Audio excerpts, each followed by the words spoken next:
Who would like to give me a actual recap? Oh, whoops. I will. This is I the will wrong be the one. map.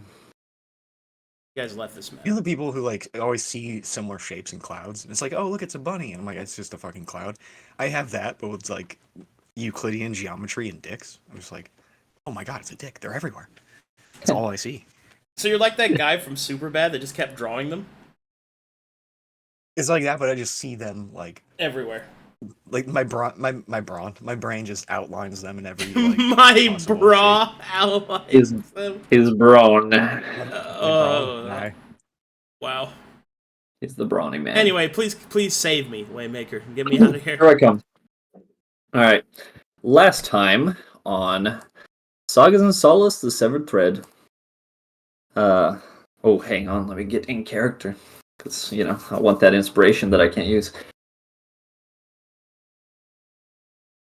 So we find ourselves in the forgotten city of Moaz-Kadan, and trying to figure out what to do. Marlowe had this great suggestion of simply going and speaking to the Mytharians.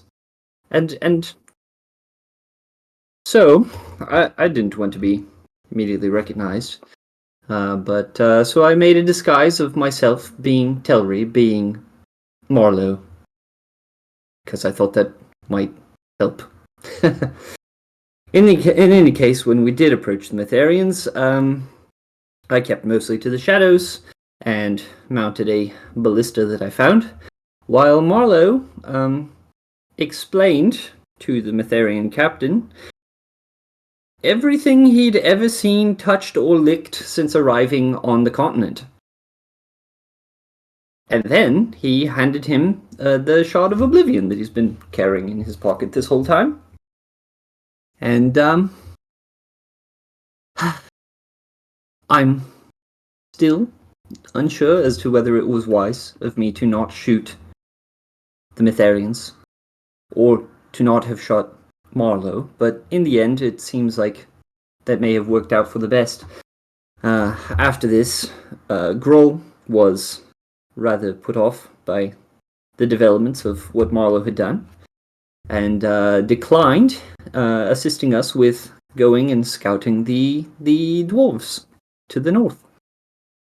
In his time, he decided to try and approach the Mytharians himself, while we bumbled about town and got lost and eventually made it back to our home base, somehow, despite having 2 stone connoisseurs in this stupid hole that we are currently living in. And while Gruul was about on his own, being a creepy undead abomination in an underground city full of Mytharians, which could only go well, naturally, was not killed, was recognized as one of Marlowe's party, and given some mercy there. And as he went on to explore further, he saw a terrible light, which was orange, but in the panic, and potentially colorblind, who knows, ran back to warn us. And as we went to go explore what may or may not have happened, we were stopped by Marlowe's god, who beckoned us all into his stone sanctuary, where he and 2 other fellow foreigner gods discussed Marlowe's achievements and what a good boy he was, gave him a pat on the back, praises, the whole thing, explained to us what happened with the Captain Carter, and apparently they are all now very ambitious and ready to take on the world, or something. So that's where we left off. Also, Marlowe expressed, in his moment of sitting on the ground with tear-stained eyes, that he trusted us, and even me, which is new for me. I'm not used to having friends. But yes, I'm looking forward to what comes next.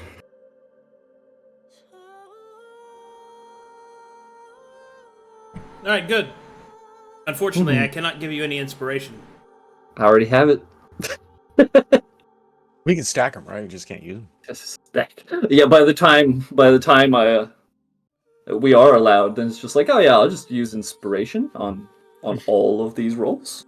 Hey, that birthday 20's back. Let's go. Yeah, I have 4 of them, collecting them like mice in Ziploc baggies. Just like that. That's a really Exactly weird way like to that. say that. But anyway. So, It's a metaphor. yeah, what is it a metaphor for? You know, Yeah? fuck, I'll get back to you. Okay. I'll get.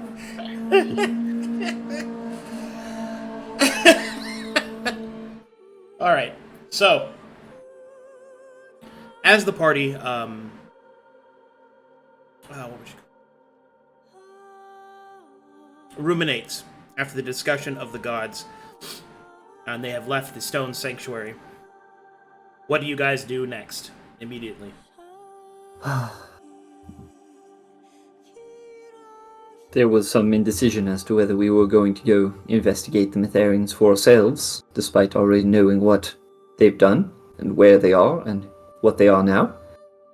And continuing with our mission, exploring further into the mine and checking out those dwarves, investigating some. Yeah, perhaps it's best for us to turn around. Don't want to let them know that we've handed them something dangerous, I guess. Didn't we already learn that they were aware of that in their Yes. discussions? You just suggested that we investigate the dwarves cautiously, Mrs. Mouse. Is that Yes, I think we the should. best route? I think we should watch them. I think we should see what we're dealing with and how easily we can get rid of them. Or perhaps, maybe Mr. Marlowe will simply walk up to them and become friends immediately. He seems very good at that. Yeah, people like me for some reason. They apparently do. Marlowe, I like you. I didn't think I would at first, but you're alright. Says a smaller version of Marlowe. Yeah, do you mind switching your disguise? This one, I have weird feelings. That... I can put it away for now, but I'm going to keep this one on hand. Simply because... this one just makes sense. I can't be... Yeah, Mr. Gruul or Mr. Swigg, for example. Or You look Mr. like my Laza. wife when we first met, and I'm like, I don't know how to talk to you. Your wife looks like you. Yeah, it's. So I was about to say something, and I didn't want to come off as insensitive, but foreigners all look about the same.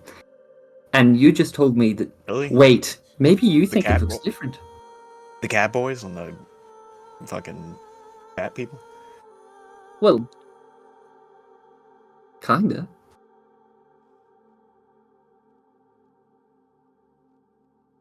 Listen, my perspective is like knee-high. We really aren't doing great on the ratio with these halflings. Got a problem with halflings, Mr. Gruul? Well, I don't know. This is like the second one we've got now that keeps making weird remarks about people.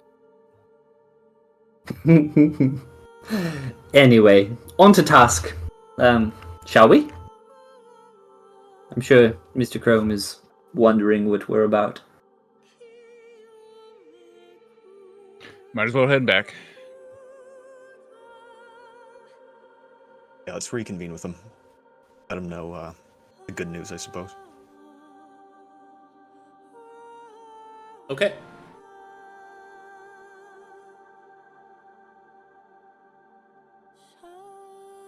Do you want Laza to stay in the stone?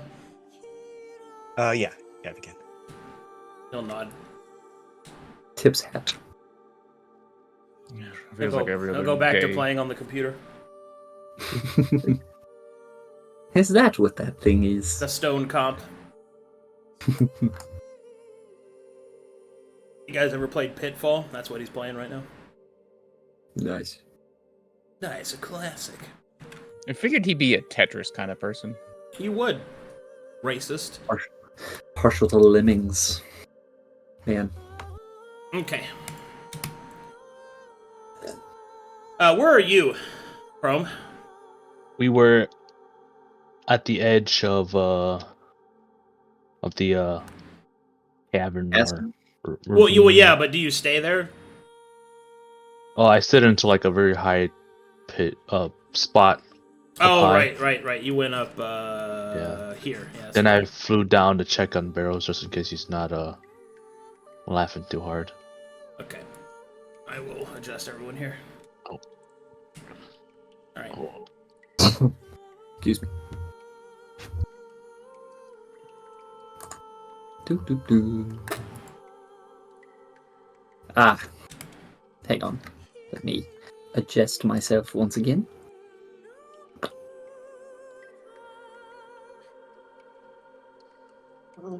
Here, let me make the map a little less brown. Let me turn down the water droplets. What? Sorry about my extreme ambience. Yeah, it's a good sign. We have water. Water. Alright. So, shall we go north? Have a look at these dwarves? That sounds Oh. good. Chrome, a quick utterance. I guess the Matharians figured it out, and it's orange, not violet. That's good news.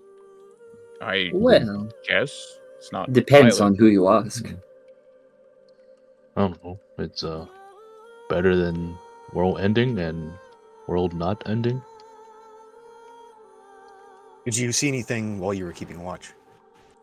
Thank you for keeping No. watch, by the way. It was quiet. Sorry, right. actually, I was reading. Don't say that just yet. Make me some perception checks. Ah, Suddenly everything becomes world ending. regular? No, just Chrome. Just Chrome. Oh. 18. You would have saw a lot of movement at the edge of the ridge. Matharian flags and banners kind of being torn down or placed up. They're definitely rearranging something. They're doing things, but from your position you can't really see very well because you chose to hide. So you would have noticed that. There's a lot of movement when you guys were gone. I couldn't really glimpse of what they were doing, but a lot of not normal movement, I can say. Flags getting taken, flags being put up, whatnot. Don't know if it's important, but that's what I've seen so far. Are we worried enough about it to have me run over there and investigate? That might be wise to do, if you're willing to do so. I can Okay. fill in Chrome with the details of the Stone Sanctuary in the meantime. You're able to climb the walls freely, correct? I can climb, I can run, and I can stealth. I can fly, if that's easier. And I can fight! So yes, I think I will go and investigate closer and see what exactly they're up to. Try and stay out of sight.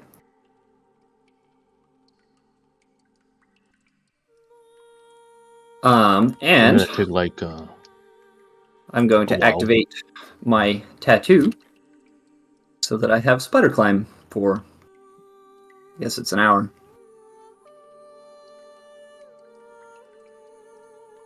Very goog. Good. Here's my stealth, and let's go. Chrome. We are in the Stone Sanctuary. Do you remember back at outside of Aldafife when we were in the Gordias's court? And I drew the 3 circles explaining the gods of knowledge. Yes. They It's had hard. convened with us to effectively say that we are on the right track, that things are going well, should we continue forward? Seems like all good news. Your eyes are a little bit bloodshot. It was a long day, but hopefully Twilight Mouse comes back with similarly good news. All right, you ready? Mm-hmm. Oh boy.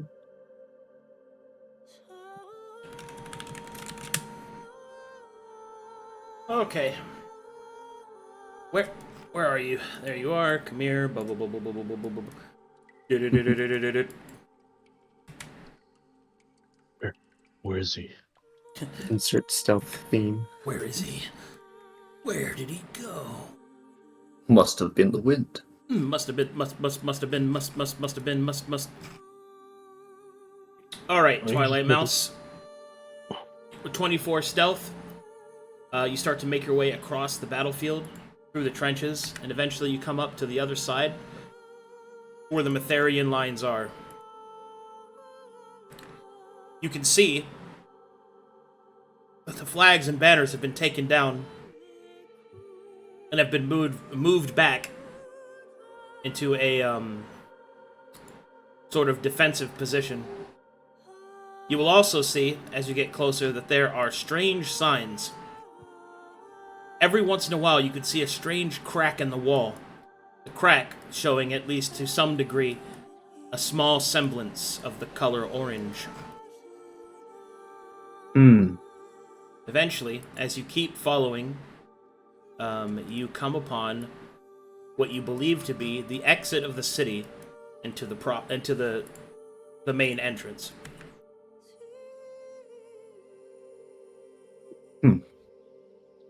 Okay. And I'm skittering along the ceilings. Just kind of keeping out of sight. They look like they're moving. Are they packing up to leave, does it look like? Or are they just rearranging? It looks more like a rearrangement. It's kind of haphazard and kind of wild. Like, you haven't even seen anyone yet. It just seems like everything's been torn down and then rearranged. Where are the people? Have they all moved outside? Is that what's going on? Oh, I guess we'll have to find out, huh? Mm-hmm. Okay. Oh man, I'm so excited for this. I just want to say, super fucking pumped.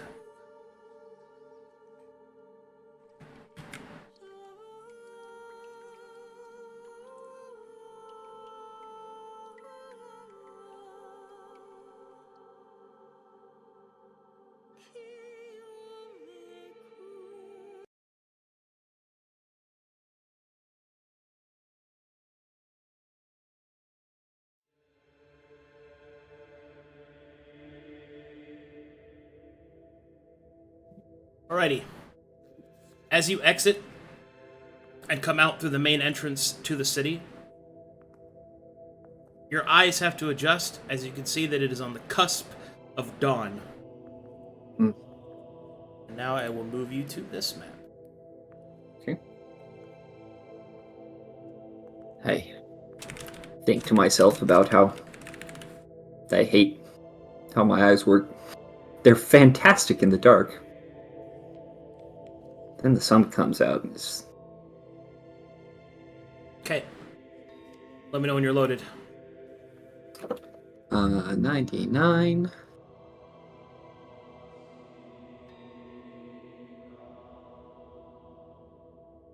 And I'm loaded.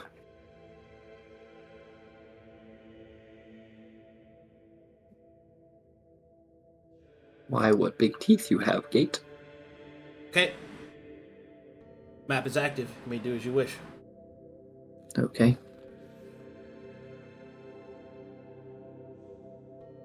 And, I'll come over here and peek around this corner. Okay, when you get to about this point, I need some perception checks from you. Okay.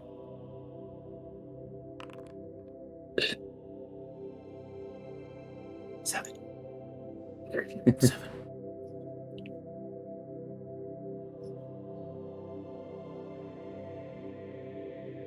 Okay. As you come up over the cusp of the wall and kind of take a look, you can see around you that the banners are flowing, and then finally you get one of your first look at some of the people there. However, there's something a little off about them. Something that you did not expect. You can see many of the Mytharian church members, the representatives of the sword and the shield and the eye, are walking around with a very unnerving look in their eyes. They appear to be wild. Many of them are smiling. These big, gaping grins. They move with a purpose and sort of a haggard sense about them, as if some of them are tired and haven't slept. But yet, they still keep going. The first one that walks by is this one, the closest one you can see. Just a view.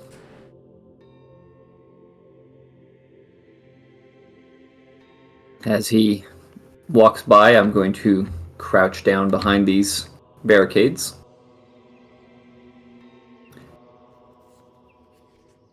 Is he like carrying anything? Does he seem like really purposeful in his steps? So he walks by, and you see that he is carrying what appears to be an entire tree with one hand behind him. You can see his armor is cracking under the strain.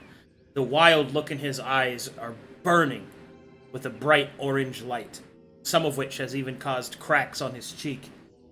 And you see that he, as he walks by, you will hear him quietly praying to himself, "By Mytharia's grace we build, by Mytharia's grace we build." Keeps repeating it over and over again. I'm going to follow him by quick running into this bush. Where is he taking this tree, and what is he doing with it? Okay.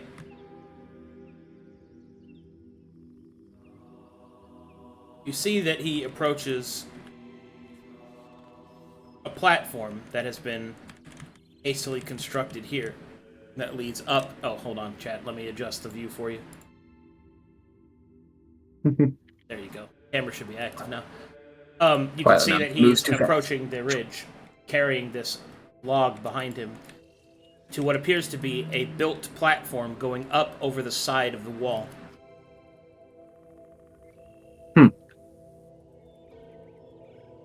He then begins to ascend to this point here. Is he just like walking up the wall, or is he like climbing wall? There's a platform, a series of stairs that he's going up, but he is holding the log with one arm as he ascends. A feat of unnatural strength. Goodness.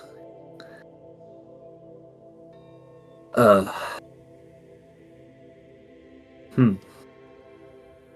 I'm gonna keep following him from stealth, and why is he? Has anyone else shown any other soldiers carrying logs? You can see people in the distance, but you don't see anybody else in this area. Well, I'm gonna tail him. Only for a little bit. If he just keeps on walking into the distance, I might turn, but he does not. He goes this way. You ascend the platform. Yeah, how can I go around, like, not on the platform itself and just up this little cliff? Or as my... you got climb speed. Yeah, I'm gonna do that. And run to this bush. Ninja dash right up the wall.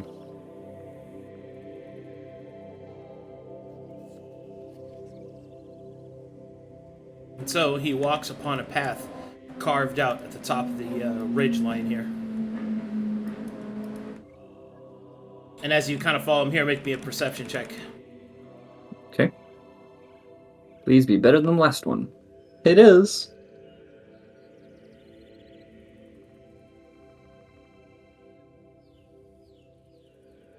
Down here, you see something else completely. There is a large pile of Mytharian bodies. And each of these individuals are taking the bodies, healing them, and you can see that they are getting back up. And then you see them go over here where you hear the sounds of fighting. And then you see another Metherian, one of these, drag what appears to be a body or injured person back over here, throw it onto the pile, and then return. That's far enough that I probably can't see what the wounds look like. Yeah, it's too far away. You'll have to get closer for that. Yeah. Huh, okay. I am going to, kind of walk down onto the actual cliff face and try and use the overhanging brush as cover and keep following this guy and try and stay out of sight, but I want to see what he sees. Yeah.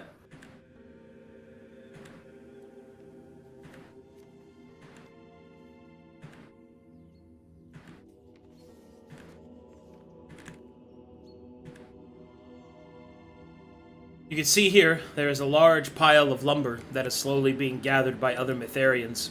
You can also see that the platform has been built up to secure and kind of infuse the area. You see that he descends downward into this area and places the log atop it. As you hide amongst the lumber and the debris, you can see that there is a large focus of Metherians over here. Okay.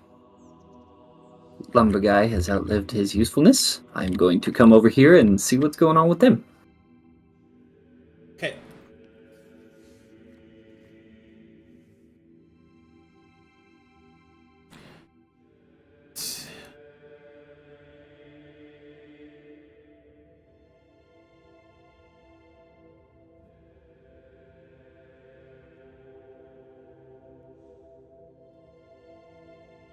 As you approach this area, you can see that there are these.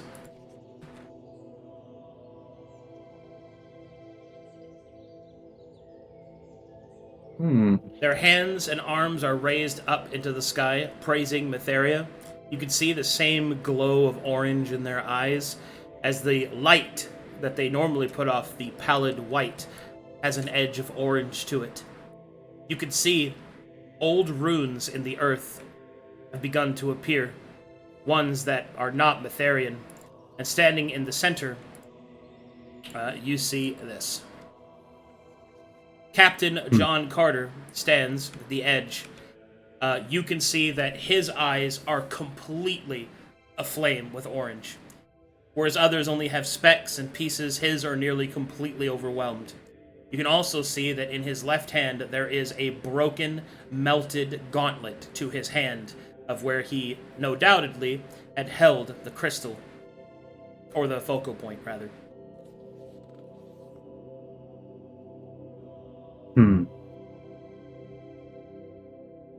I don't have Arcana or anything. Well, no, I don't have Arcana, so I wouldn't know what those runes are or what kind of circle that is. Do they seem to have...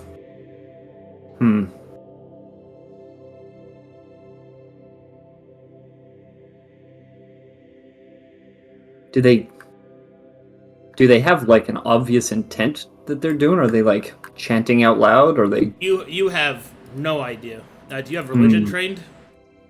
No, I'm all stealth and sleight of hand precision. Well, are you from the Pale City? No, I'm not. I'm from the Twilight Hills. In that case, you have no idea what the hell's going on. Not a single clue. Well, they're up to something. I'm going to think for a moment. Do I want to risk attempting to talk to someone, or do I want to take what I've learned, which is not much, and leave?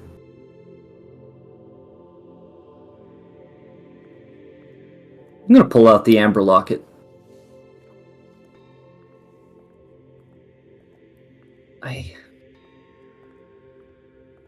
And then put it immediately back into my pocket. I don't want to know what it says this time. Oh, okay. I was just about to tell you. No. I know what I want. And I'm going to hop down from the cliff at Superhero Landing and raise both hands and approach. Hail, Metharians! There is no response. They do not even seem to notice that you were there. Their chants are loud and powerful.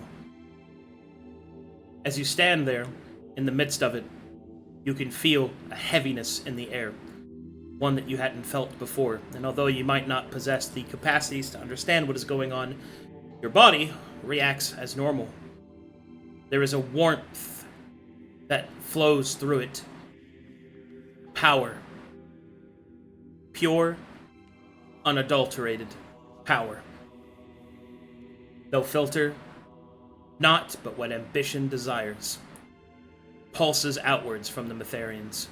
Mixed with their faith and zealotry, it is a powerful and, you presume, deadly concoction. Then I need you to make me a perception check. I visibly shudder at people that seem to want something really badly. Man, these rolls. At least I'm stealthy. Fortunately, you're not able to make head nor tails of the almost babbling sort of distinction between the chanting and prayers and all sorts of noise emanating outwards from these individuals. But due to your proximity, you are able to detect that although they are all chanting, some of them are whispering prayers under their breaths in between their moments in the chant. Almost as if there is a mixture of not only what is expected of them from Etheria, but also their own personal desires, their personal ambitions, constantly clashing with that of the greater organizational whole. You can hear it between chant, you can hear it between personal prayer and outright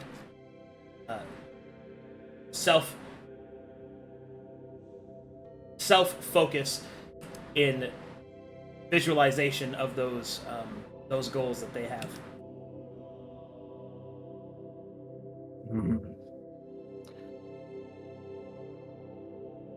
I'll kind of like stare at them for a little bit.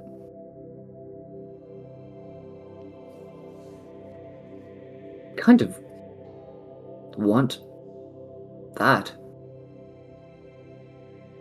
But it seems terribly dangerous.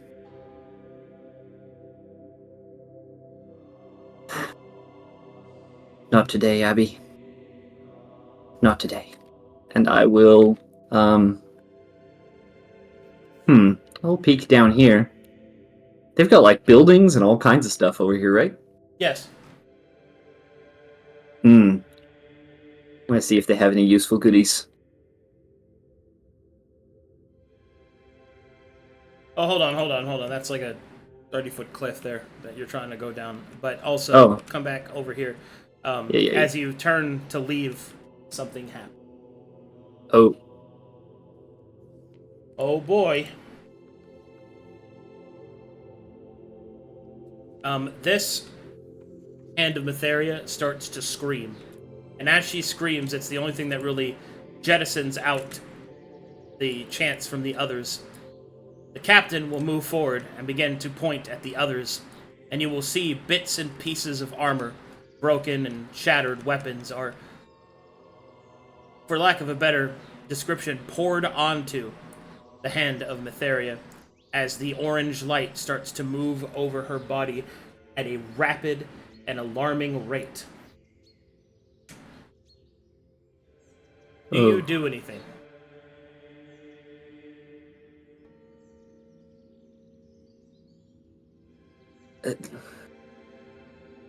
No, they seem like they're preparing for something. I don't want to touch that. No, I'm taking what I've learned and I'm running back. Okay. In that case, you will turn and flee, leaving behind whatever mystery there is. Alright, and you return to your party? Yep. Back to the party.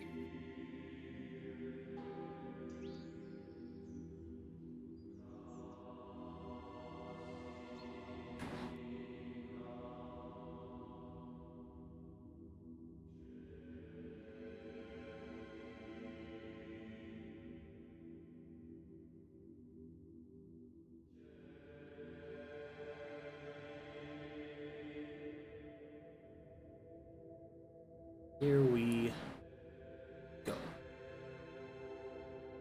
Alright. You return to your comrades. As I come out. Psst. Hey. Good. You're Okay. back. Well, whatever they're doing, they are very hype about it, and it's another beast entirely. Captain Carter, none of them paid attention to me. I actually stepped in and attempted to speak to them and everything. I'll kind of tell them everything I saw. Good grief. There's a lot going on over there. There were moments where...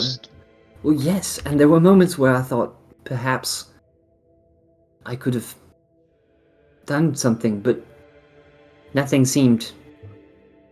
I don't know, everything seemed like either it would do nothing, or it would do too much, and I did not feel like No. throwing it away, you know? I think we should go and see that battle you spoke of. Yeah. I don't think that if they were to be killing each other, that would be an ideal goal under the purview of Ezekiel. Although I cannot speak on such things with much confidence, I'd rather have the humility to assume that is an outcome. It rubs me the wrong way. Well, I can speak with confidence on one thing your god said, and the other ones. Can't have too much death, and something about tempering their ambition with wisdom. Correct. Yeah, maybe we should be there.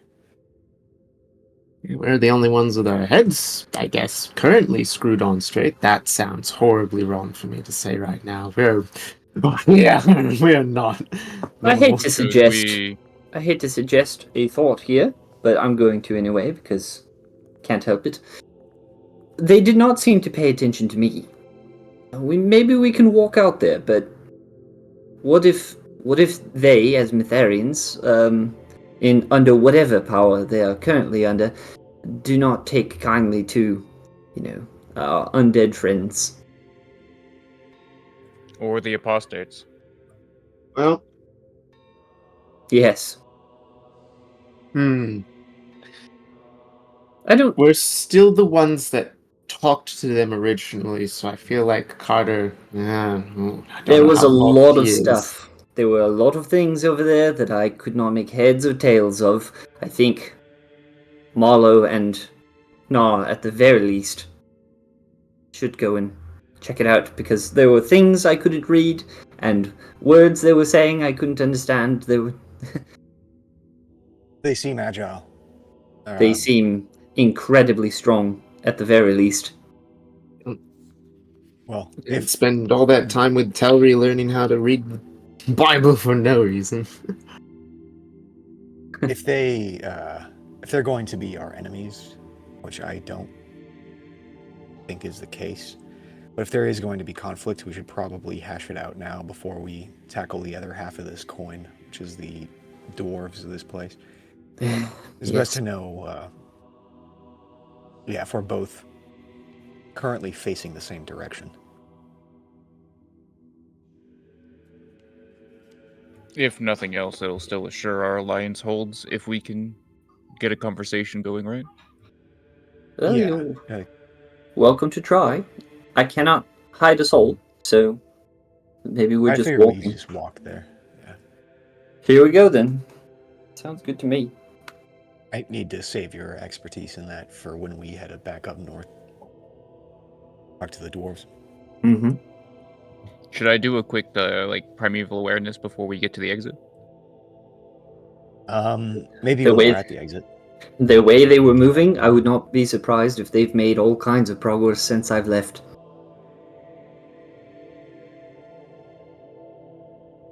So we probably want to hurry. All right. Marlowe, I'm with you. So let's head out. Come along, Barrel.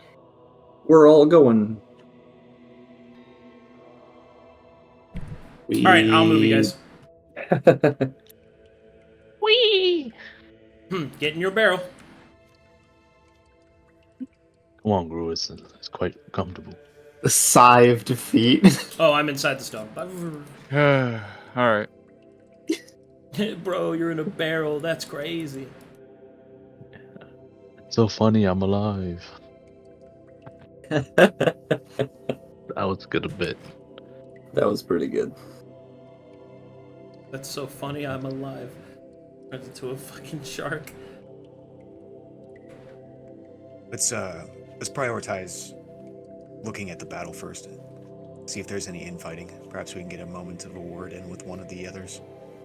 Try to Yes. study them, see if we can find anything odd off of them. Then I'd very much like to see what they're doing exactly with the armor and the circle and the letters.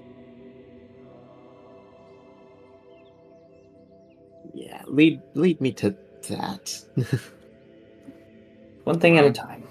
With Marlowe getting complimented for this so openly by the gods, I can only hope we should be able to control the situation.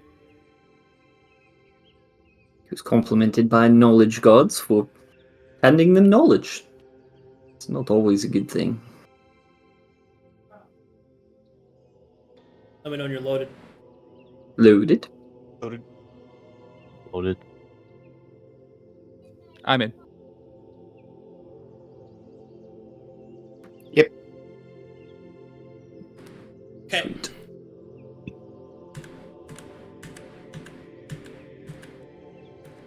When you walk kind of to the edge of the gate, you notice that from this position there is a lot of movement from the Metherians, but most notably, zoom you guys out here, there is a flash of orange light coming from this area.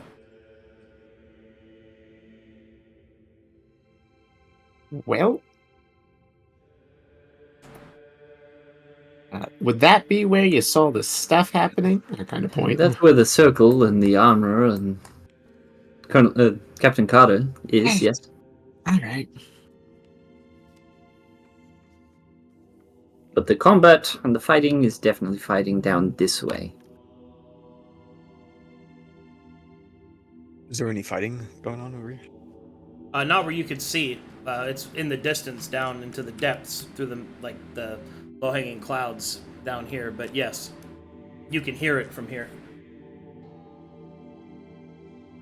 Is it like steel on steel, or is it into flesh?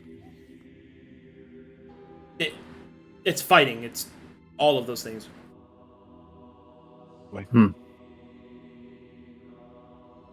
Right. Shall we get closer?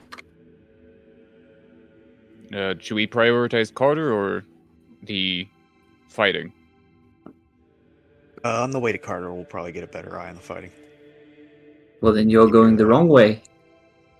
Yeah, light was that way. There are This is platforms the and stairs. yeah, Okay. there are platforms and constructions. When you This move, are you going this way or that way? Which way are you going? I was heading to the stairs, but at the mention of a different platform. Make a perception Yeah. check then, since you walked this far.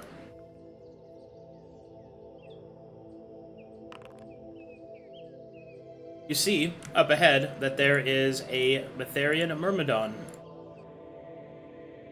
You can see that their head is moving back and forth very quickly, looking this way and that way, this way, that way, this way, that way, this way, that way.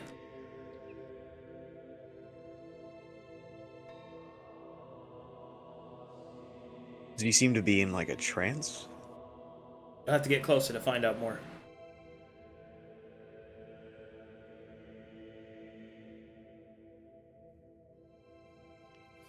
I will approach. Good sir. He's heading towards The man platform. will quickly turn and look. As he looks at you, you can see that there are cracks broken away in his helmet. One of his eyes that you can see burns with an orange light. He'll hold up his weapons for a moment, scan you, and then shake his head and then go back to searching. He does not respond to your hail. But at this distance, you can overhear under his breath, through the echoes in his helmet. By Matheria, no enemy shall pass. By Matheria, no enemy shall pass. By Matheria, no enemy shall pass. By Matheria, no enemy... And he keeps going and going and going.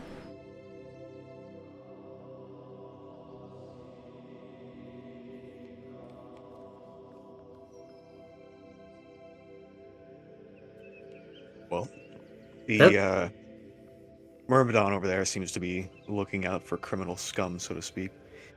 I don't know if be able to get past him. Man, Maybe we looks like should- they already recognize you, at least. Or at least your description's been shared. I think he mentioned was a half- bit focused on his current task, which was not allowing any enemies to pass. Might not be the waters to test with them right now. There are platforms and a way up the cliffs on this end, so follow me, or follow Knarh. She knows where we're going. I don't. I'm just kind of walking in the direction you pointed. Such long legs. Hurry up. Oh, look, I'm sorry. Halflings are notorious for being short. And then, yeah, we'll go up here. Whoa.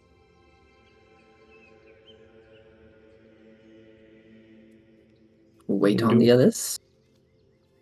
doing some building, aren't they? Yes, I followed a man all the way up this way. He was carrying a tree all by himself, one hand. This is where I heard the fighting, over that way somewhere, over yonder. Okay, Huh. perception checks at the edge of this. Alrighty, perception.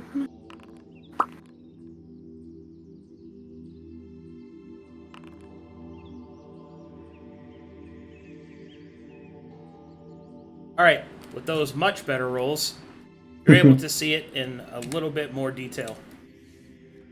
There is a ring of Netherians just fighting each other.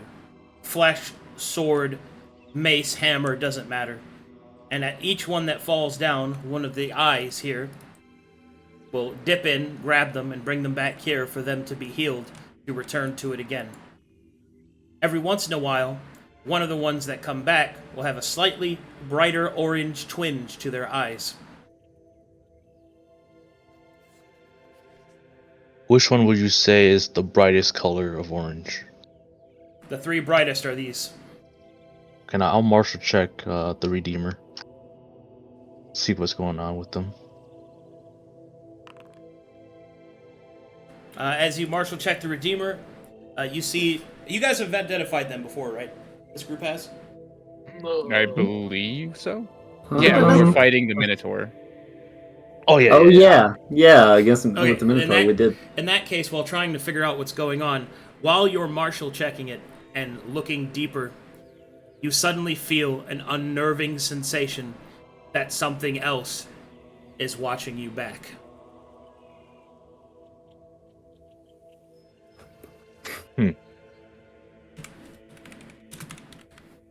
I'll wander over here. Are they I'll say conditioning themselves? Seems like it. I tried to see martially wise what they're doing, but I didn't understand it, but I felt an unnerving. As I watched them, there was something was watching back. I don't know.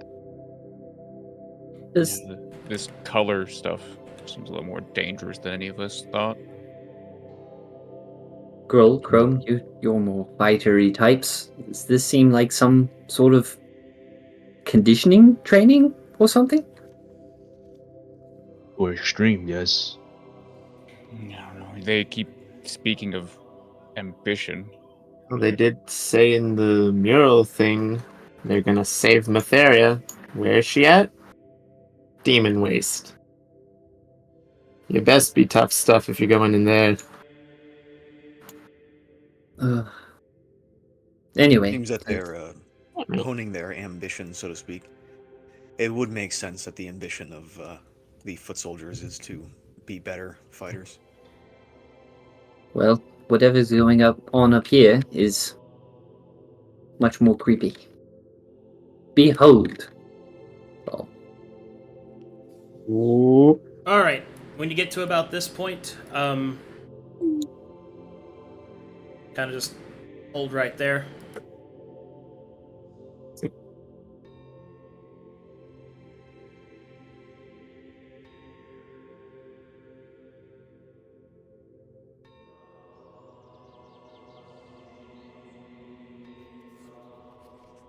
Just real quick so I can check. Nobody here is doing any weird warlock stuff, right? That I missed out on? Nope. No. Okay. No warlocks. Not to my knowledge.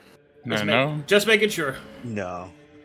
I think the closest would be Swigg's Lich training, but I don't think he's completed it. I have, Or my dice. That's considered a witch. have haunted one. But that's prestige class, so Okay. A lot of emo poetry. Nice. I have a lot of emotional poetry. I feel things.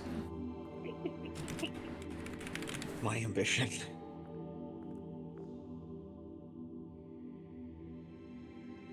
Okay.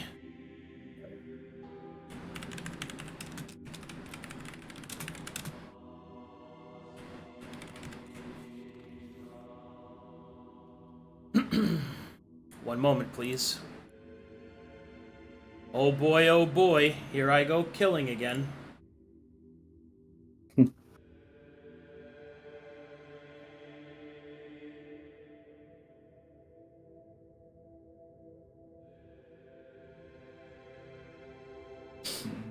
Okay. Here, that's right. Hey, Gruul, I would recommend not doing your 10-minute sitting pose. I As was it's- only gonna do that outside. Yes, Hold keep up. on your toes. I said, don't. It might be even closer. Something. that's right. Technically, I have proficiency in religion, if that means anything.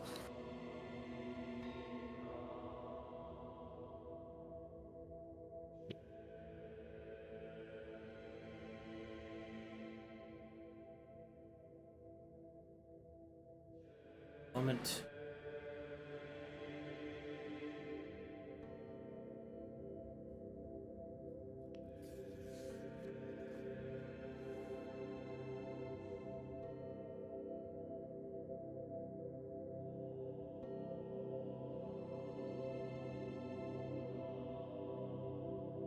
Okay, so as you come around the corner here, to where Twilight Mouse had pointed everything out, you can see that there are a few dead bodies here, and Captain John Carter has moved them to the side in positions of prayer and respect.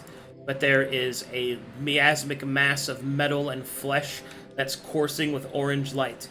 You can hear the captain yelling out praises towards Matheria, so much so that his voice has gone hoarse. And then finally, from this apex of orange, this creature is manifested.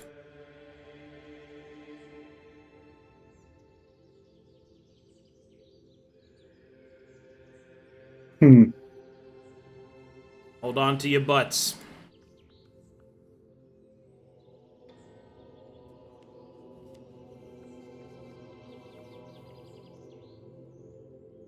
Oh,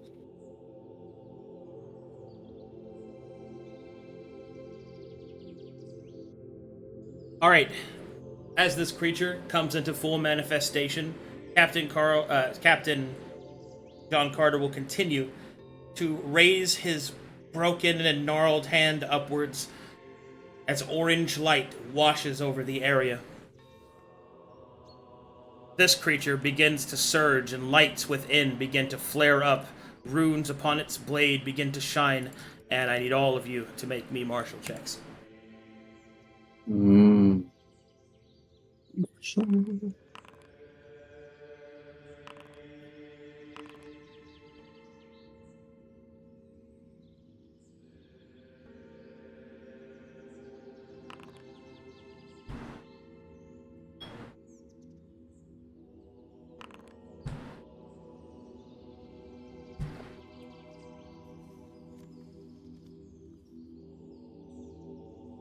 Okay, those are sufficient. I now get to reveal some stuff. I guess first thing I should ask is, whom here has enough knowledge of my game world that they know what Violent Death is? Aye. Just Aye. enough. Yes. Okay. Oh, I know. As well. Okay. Well, this being has the tag prismatic because it is literally, quite literally, flowing with the power of the orange. And as such, orange death is on the table. Now, colored death usually indicates a form of greater cost of your death. For violet death, it was you could not be resurrected and you are completely forgotten. Orange death is that if you are killed, all of your ambitions automatically fail, whatever they were. And those ambitions are usually verified by me and the player before it happens, but generally speaking, it can cause incredible supernatural effects to occur. Ooh. I will give one example. Let us say that Marlowe suffered orange death. That means that his library, if he had made it, his stone that he had so dearly pursued, would all cease to exist. And all aspirations to have built the thing he wanted would fail, even if he is resurrected.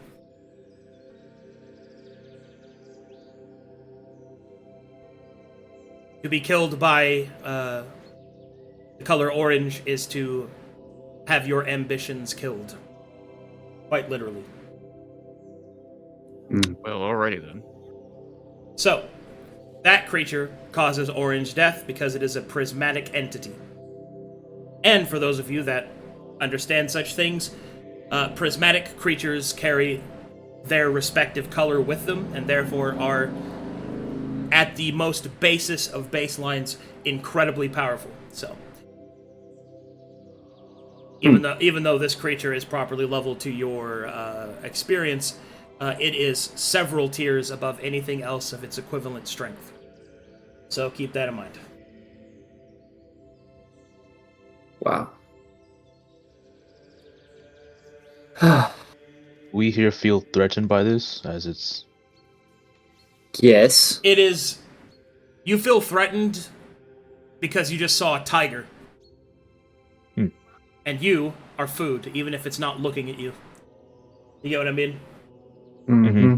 gotcha.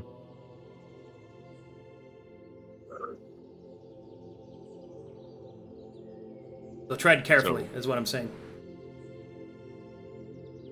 What you're seeing before you is that the being is fully manifested, but it seems that Carter is doing something, reciting litanies to Mytheria, things like that. Will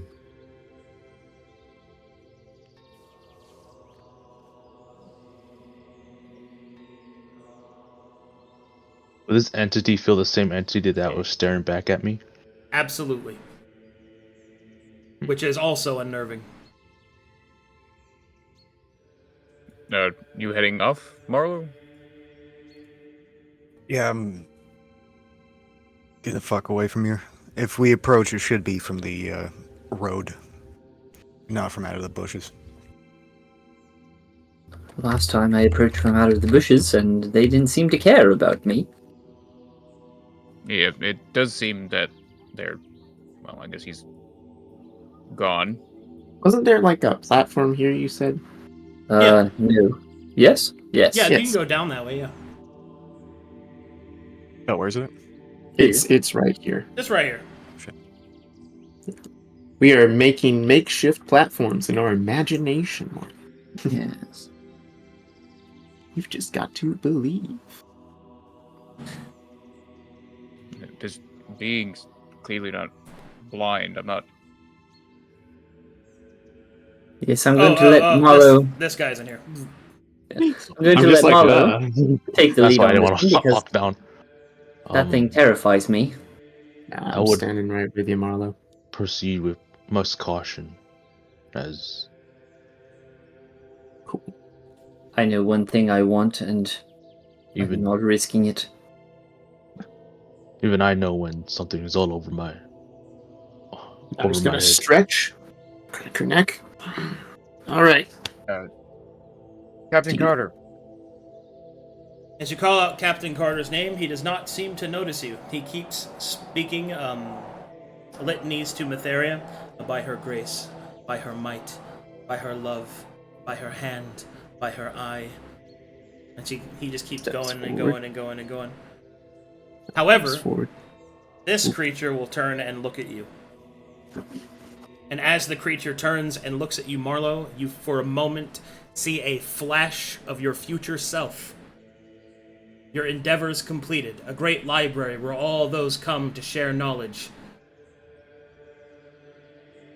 And then you see it burning into nothing but orange ash. Knarh, as its gaze sweeps over you, you see a life living with your orcish people, unmolested and undeterred. A smile dances on your face as you turn towards a future before the scene erupts into orange flames. When the creature finishes looking at you, Carter will almost awaken from his trance and then will turn to look. Ah, excellent, Marlowe, you're here. Come. Oh, kind of beckon you over. Make me an insight check. Both of us. Sure. Okay. Oh, no. I think I'm going to give Marlowe advantage.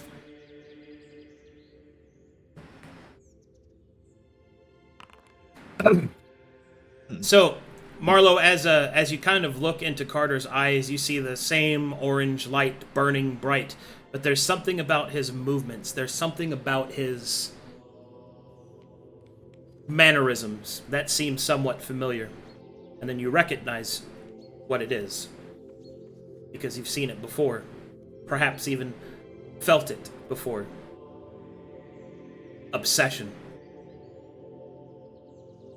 A deep and terrible possession. An obsession over his goal. And as he begins to talk, you begin to see its presence, flickering like an orange light.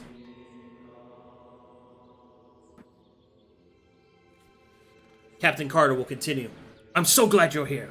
I must thank you 1,000 times over for your great gift. It is by your interference, by your word, that I have risen out of my once fogged stupor. I now see the truth, what must be done to set Metheria free, to set all these people free. Her light must be spread to the shadows of the world, not by concordant politics, but by the might that she has gifted me, and by myself, all others. Look upon it, Marlowe. Shining light of Metheria. And as you look upon it, you can see light, but it is not of Metheria.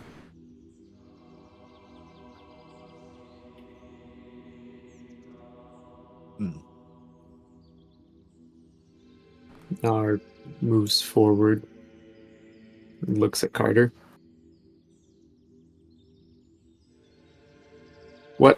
What if it burns? Exactly! That's the point! I'm so glad that you've seen the truth. What? No, what if it all burns to the ground? Exactly! It's kind of the point, I presume. Indeed! The world will be cleansed of its evil. Finally! What is the world's evil? Why, those that follow in darkness, of course. Wallowing, demons, despots. You know of these things. We've spoke of them before.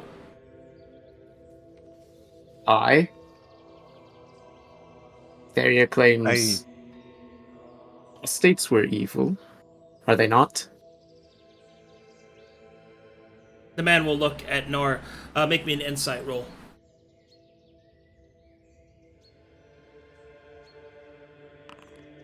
No.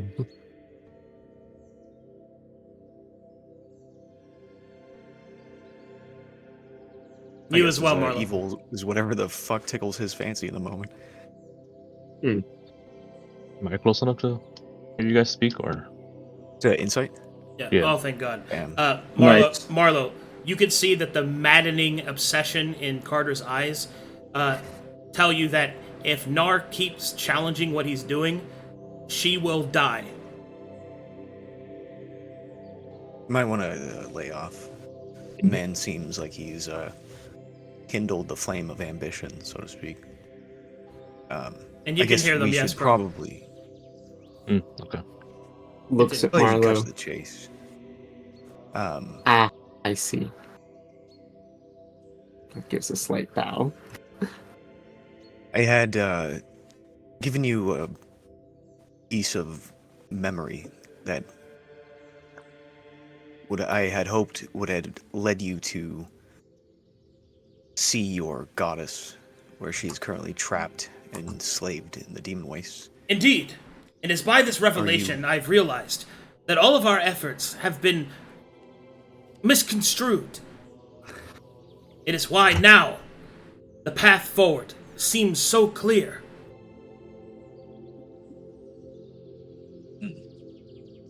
I admire that. Rekindled dedication. We still have to take this city, establish a neutral zone. I'd hoped that we could perhaps aid you in getting... Oh, yes, of course. Keep this city. We have no interest of it. We shall march northeast, and then, once Mournhal has been taken, use it to launch a forward assault on the demons themselves. The King's Rest Mountains being, of course, the closest access point to the foulness at the northern end of the demon wastes. Okay, that's understandable. Would you not want to take the Fey Gate? Perhaps go there directly? Oh no, that's quite evil and disgusting. We that makes sense. intend to use its mana for a more holy purpose. You can keep whatever is left. What is mana? Mana is what I said. Oh, mana.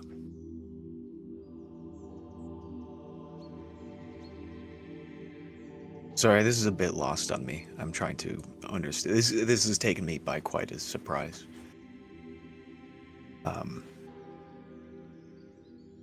Yes, if that's your journey, so to speak, we will not get in your way. I do have one request, though. Indeed. When you inevitably take Mournhal, when you leave the scrolls, the knowledge, those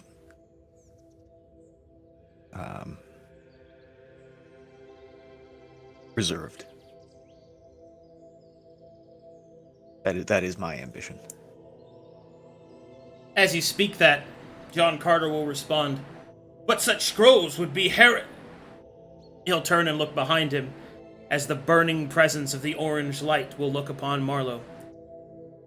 And then you will see John Carter start to nod.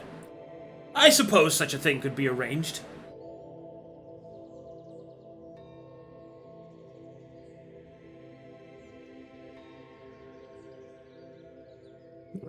Squints. Having spent like a moderate amount of quality time with Mr. Alucard, is this thing akin to a demon? It is not. It is a prismatic entity. The fact that it appears to be some kind of darker, aberrant night is simply, more likely than not, the culmination of what John Carter's imagination would view such a creature as. Okay. Strictly speaking, it is an aberration. That is its type.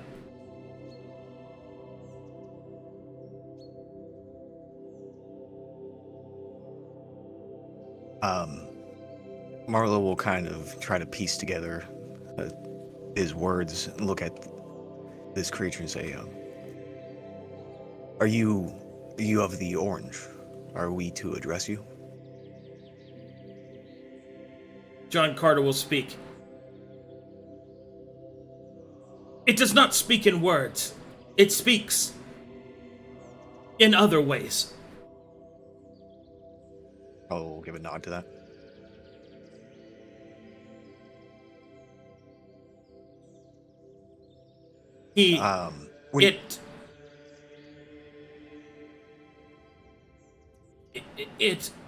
And Carter kind of, you hear him start to mutter a prayer against Mytheria. Mytheria, save me.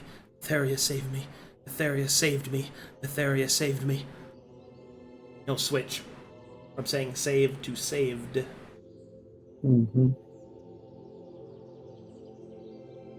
You mentioned the using of the mana. How will that affect the neutrality and the stability of the city when you are gone? Will we still be able to have our nexus and gateway? John Carter will respond. You will be able to keep the neutrality of your place and the city as well. I'm sure you'll be able to repair the Fey Gate at some point.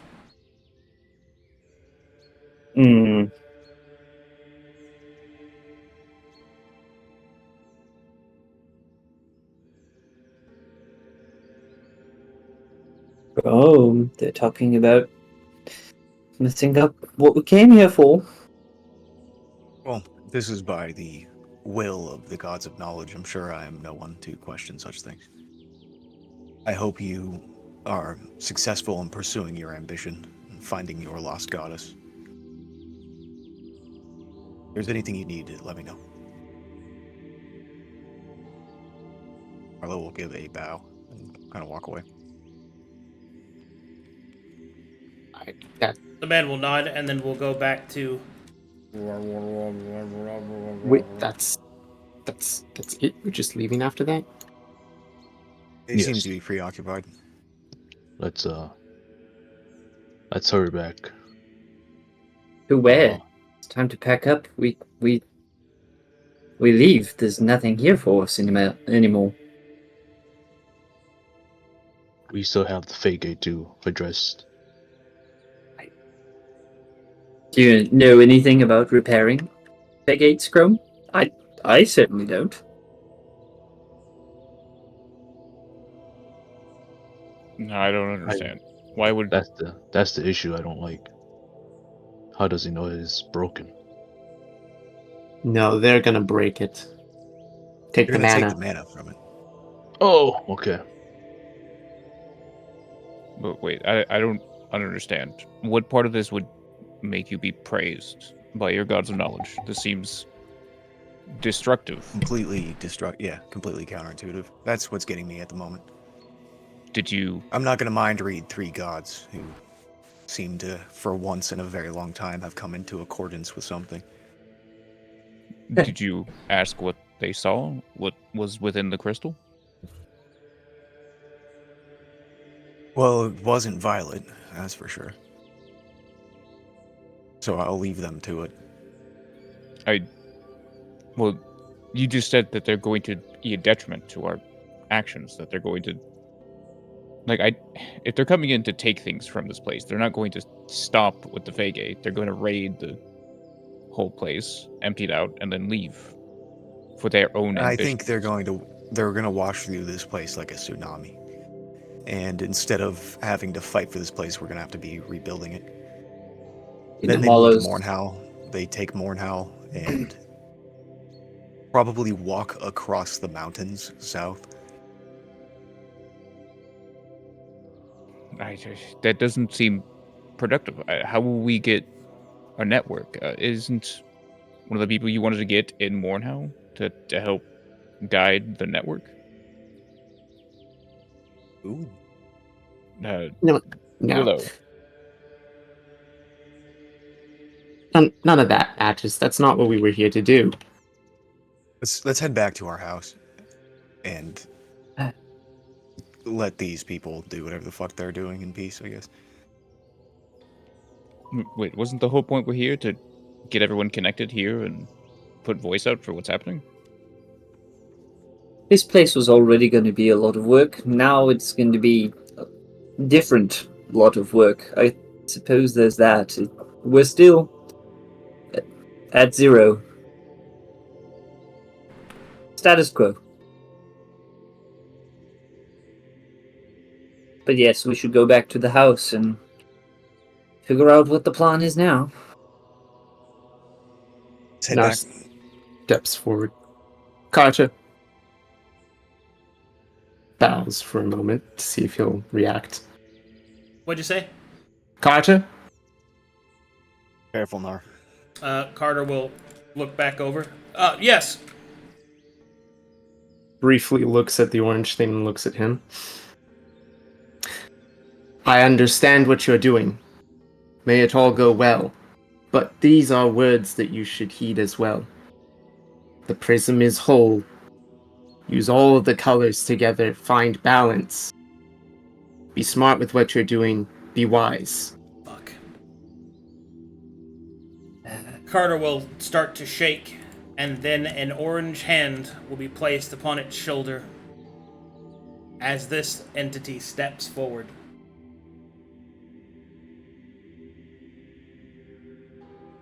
It does not speak, at least not with words. You will see a vision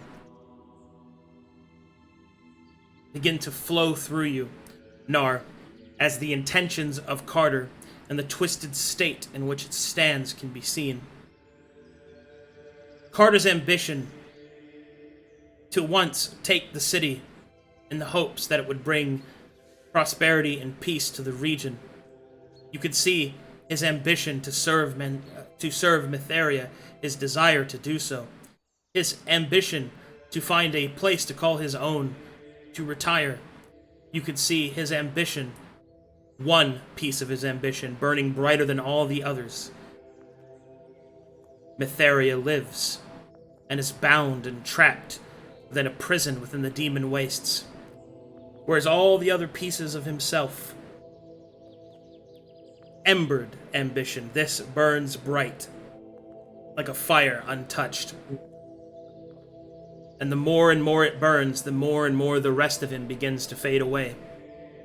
As you speak the word of wisdom, there is a brief, ever so brief, flash of red encompassed with the orange, which has caused the entity to stride forward. It senses challenge to its presence.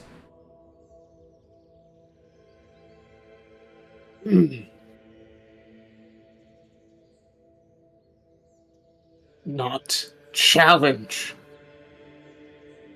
An understanding. Aid. All points as one. You will see the presence churn and twist.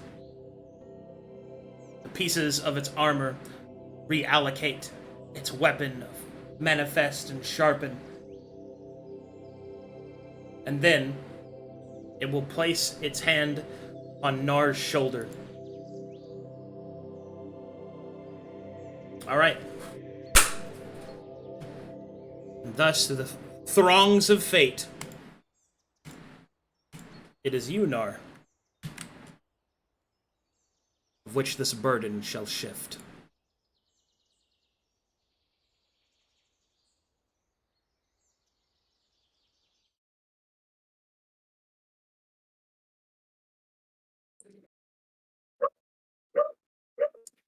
To say it. I wanted to step in so bad, but Had to say it. But I heard the gods say we had to show them wisdom. I had to say it. Map is loading 99%. Let me know when you're loading. Okay.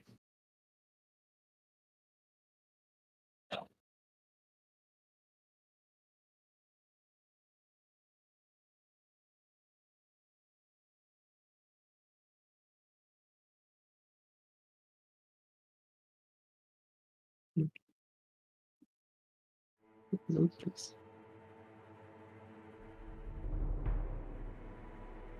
I can see it. Loaded.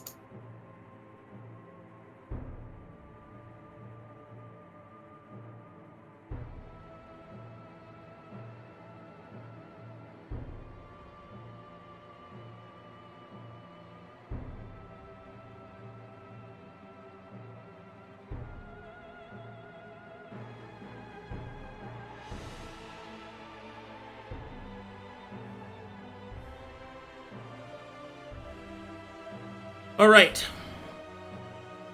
A vision begins to flow through your mind.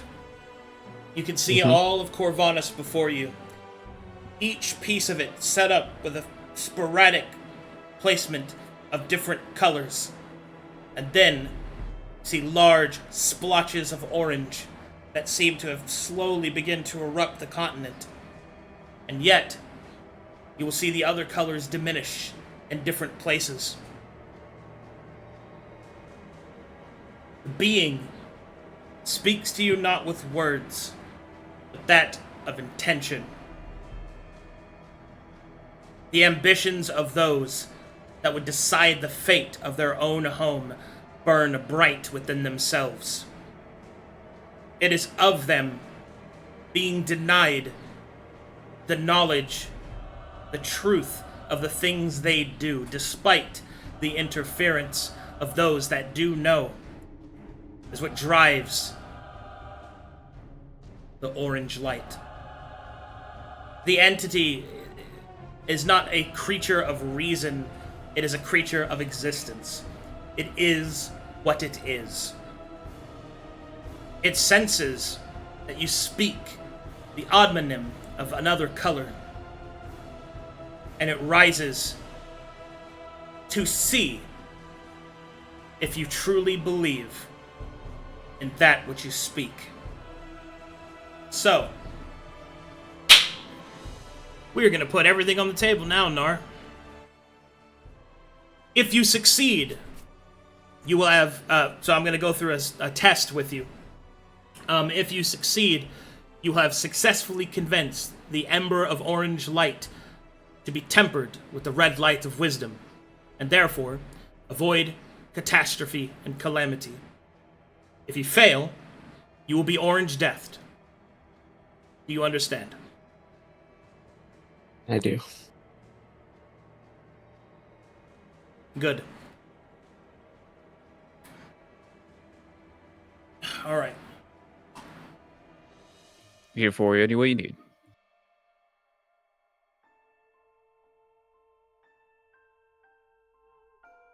There you go. So, from this point forward, Knarh, you are released of your character's limitation as I'm speaking to the Traveler's Soul. So you may use your player knowledge in order to assist you with these answers. You cannot, however, use your fellow companions, as this test is for you alone. It's number one. Number two, the questions I'm going to ask you do not necessarily have a right or wrong answer, but their accumulation will see if you were someone worthy enough to convince the orange light of the presence of wisdom upon this continent. That is your challenge. You can do that through your own personal experiences, through the things that you know and the things that you have seen. Speak only of truth. Do not fear being mistaken, because that isn't really the point. The point is whether or not you can prove that such things exist. Do you understand so far? Yes, I do. We will see if you can turn the 5-pointed star to the 6th.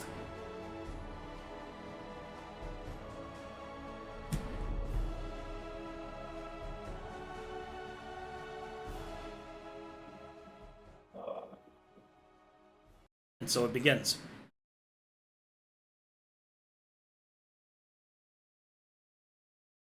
I do be shaken.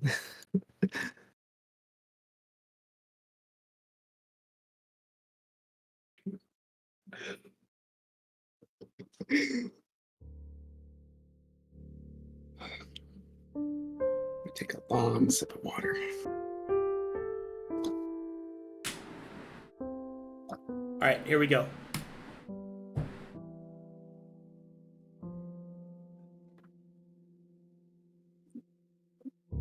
First question.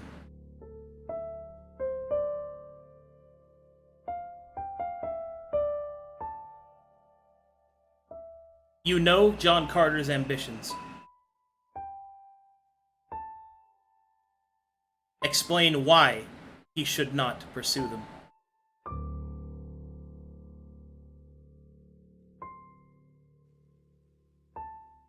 I know of his ambitions. Explain why he should not pursue them.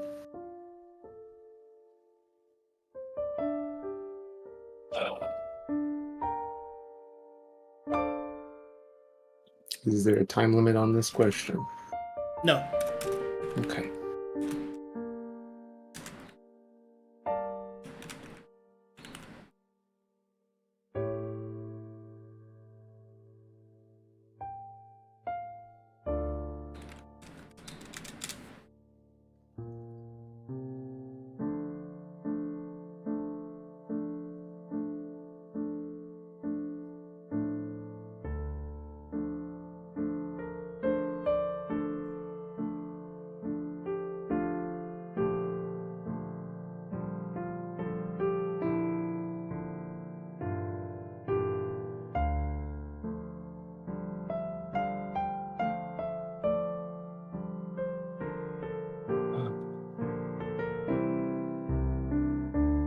Right.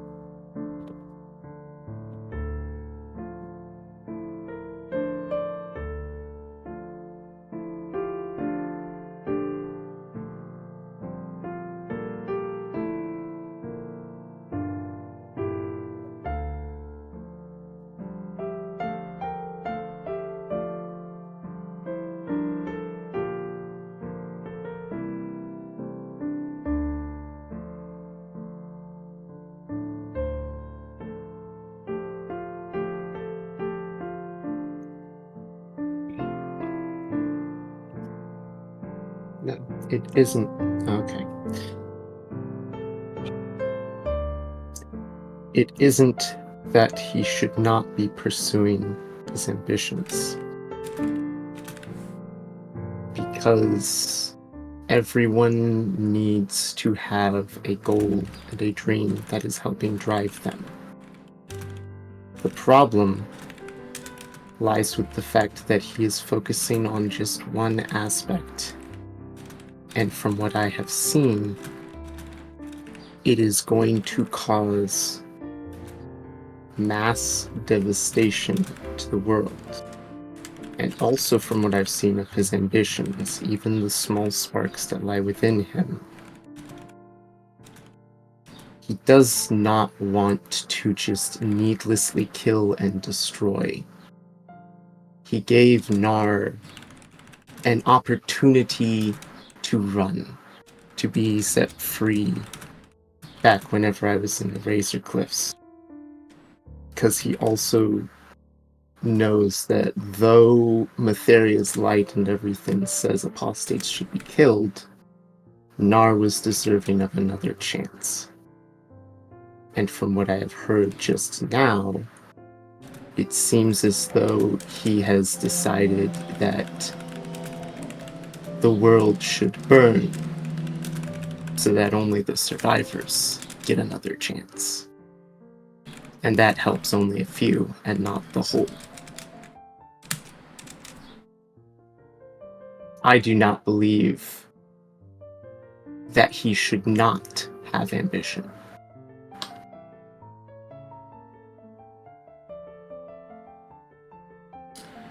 The next question.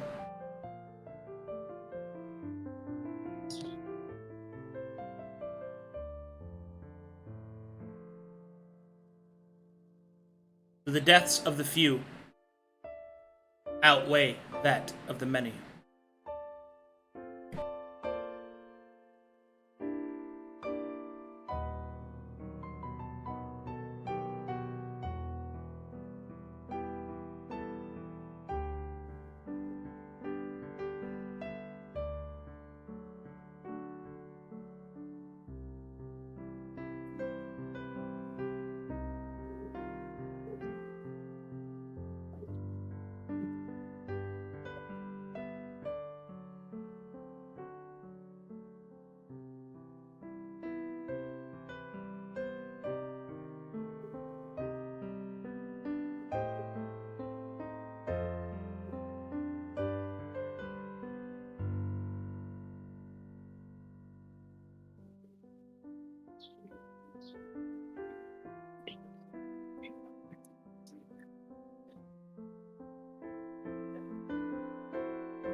Wow.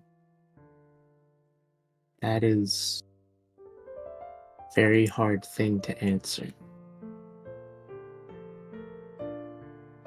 That is not an acceptable answer. My gut reaction is no.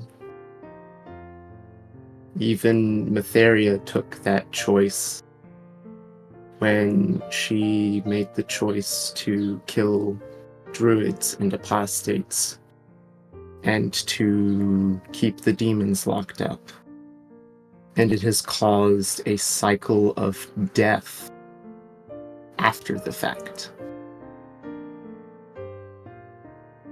It is very hard to know what can come of the deaths of the few or the deaths of the many until after the fact.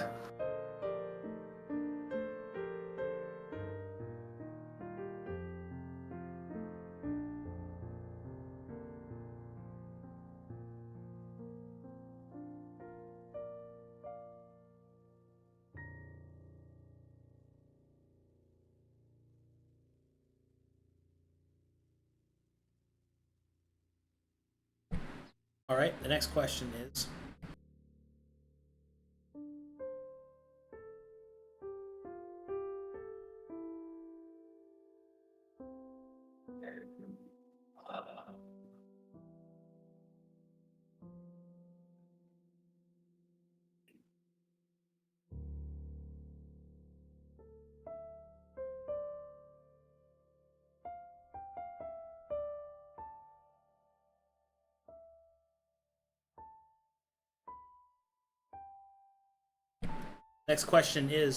is it noble and righteous to sacrifice yourself for others?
It is noble and right to sacrifice yourself to save others. But I do not condone needlessly throwing away a life blindly. All life is precious.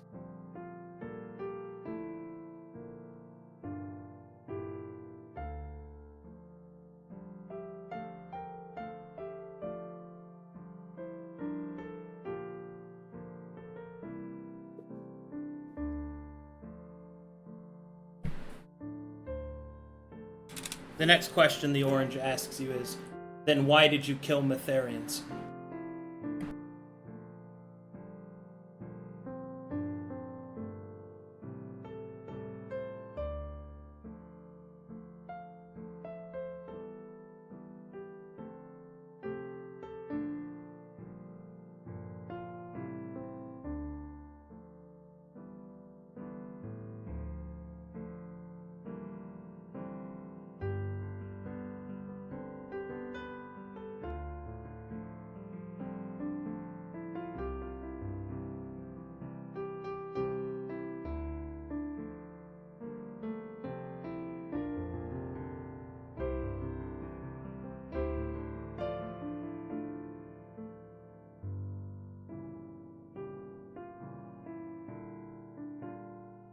Then I slip slightly into Knarh with this one.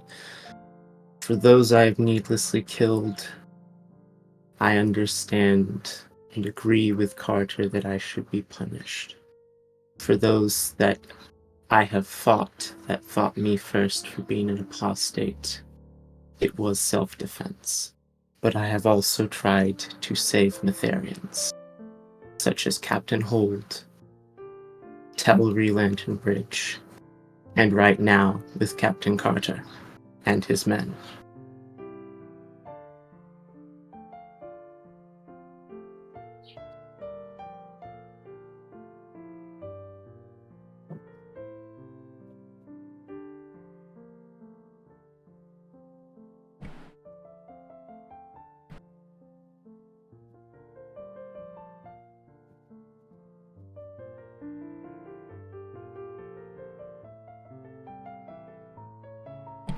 The orange asks, is killing in self-defense justified?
Be it wild beast, monster, or man. If it is to defend yourself, yes. Alright, you've answered all 5 of the questions, so now, the last one, which is the most important one for you to answer. I would think extra carefully about it, because this is This is the big one that denotes wisdom. It should be noted that the answer to this question should not go against the other questions that you have answered to your own answers. And the second piece is that you cannot lie.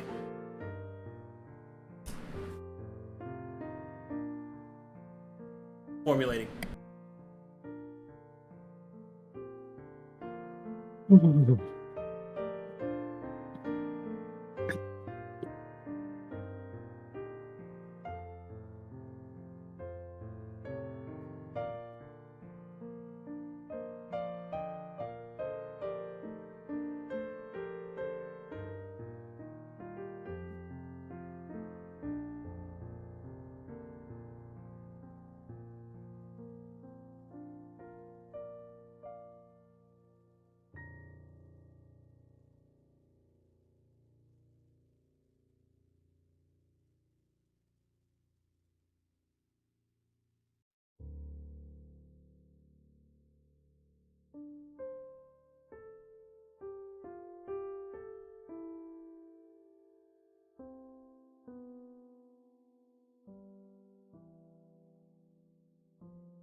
All right.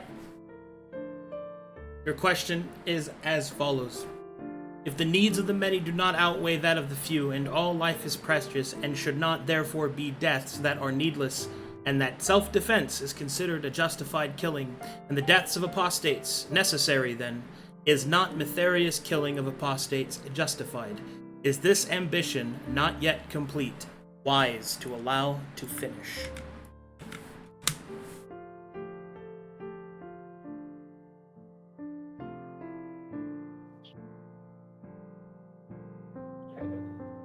Thank you for writing that out. You're welcome.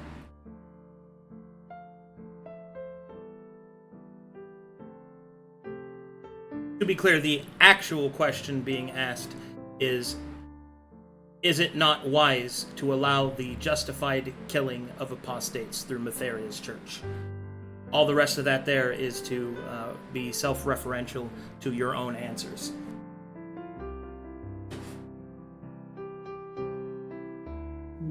I gotta stand up for this.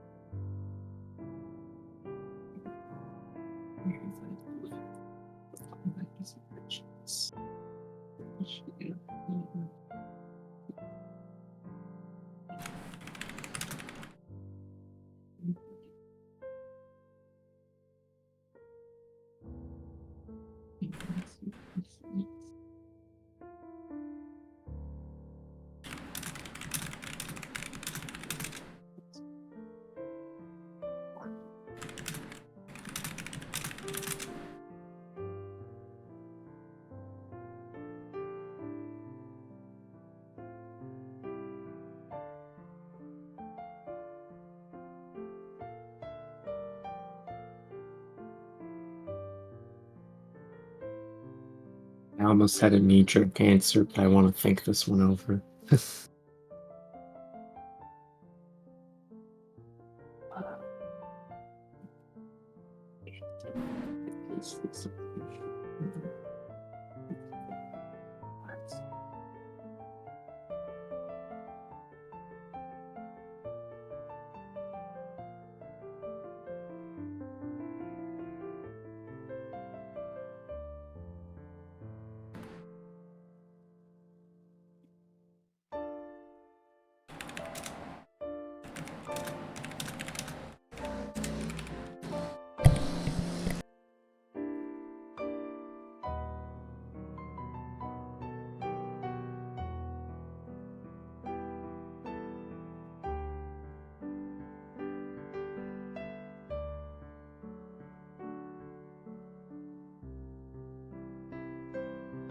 Yeah.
I'm writing. Take your time.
So,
Where are you at?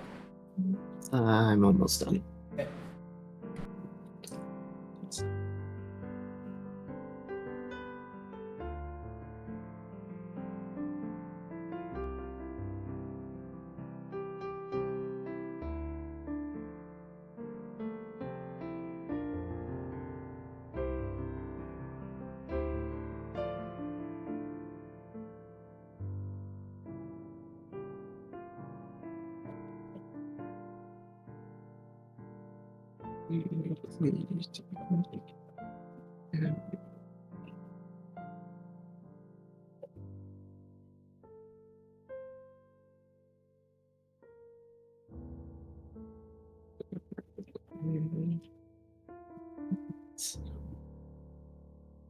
Irreparable. How do you spell that?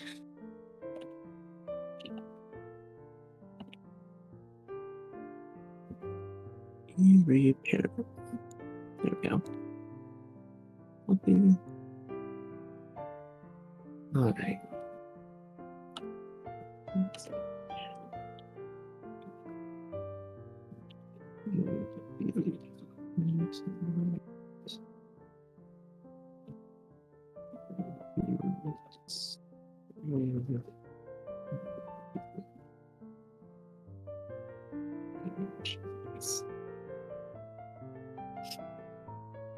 Yeah.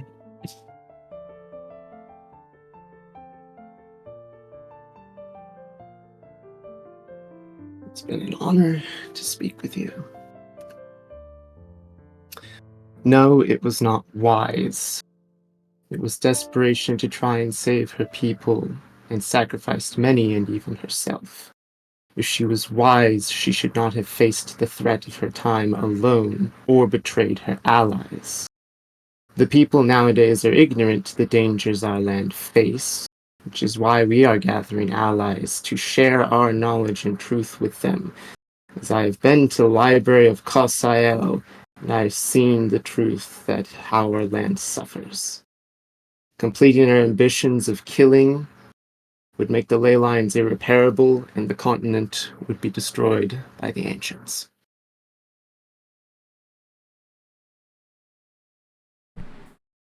So be it. This is my answer to you, O Orange Ambition.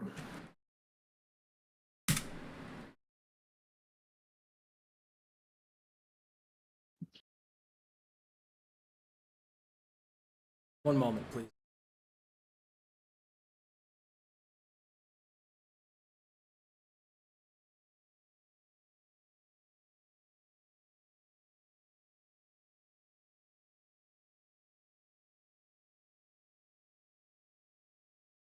Let me know when you're loaded.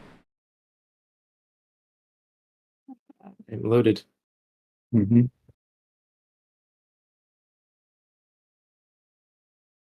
The orange releases its hand from your shoulder. It considers your words.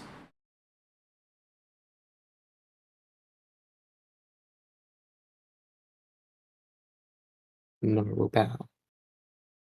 There is a flash of red through the light behind it. You can see somewhat that the orange seems a bit disappointed, but it will take its blade, sheath it. you will see a visage of two choices: death to apostates, or demon kind.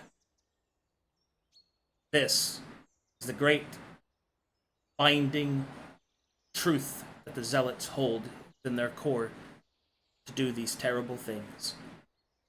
Wisdom against ambition's throngs has proven this to be a false dilemma. And with that, the orange light will subside from the eyes of John Carter and from those present. The creatures, its embers that it is composed of, will fall away back into the hearts of those in which ambition burns, but it will linger its gaze upon Knarh for one final moment, and it wonders aloud within your mind if you will have the wisdom for yourself. Nora places her hand on her chest in a salute to it. You honor me. The hands of Metherius will all kind of get up, wondering what is going on, their heads aching and blasting, and John Carter will shake his head. And in his hand, there will form a singular signet, that of a six-pointed star. He will look up from the strange item in his hand and will look to Knarh, and he will say, What was that?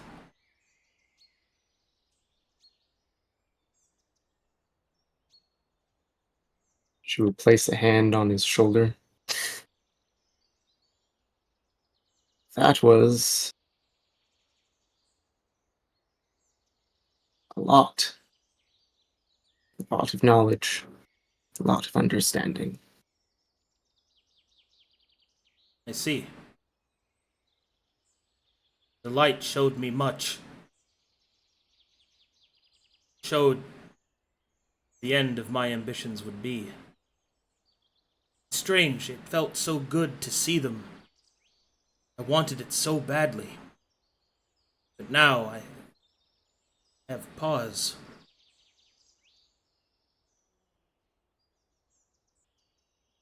You have given me much to think about. Might I request that you and your companions give me a few days? I must speak with my people. Then we might discuss in earnest about your neutral ground. I speak with them. Get a good meal. Patch your wounds.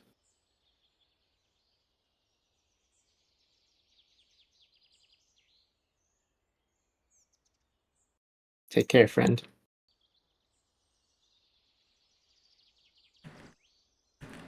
Good fucking job, Legend. Mm-hmm. That was sick. Every muscle is shaking. And I hit him from every side. Utilitarianism, Kant, Machiavellianism. Oh my god. So good. We have a lot of conversations at work. He handled himself. That was excellent. Good job. Well done. Knarh walks back. Are you okay? I think I'm good. I think they're better. Looks at Marlowe. Looks at him again. We don't walk away from things. What?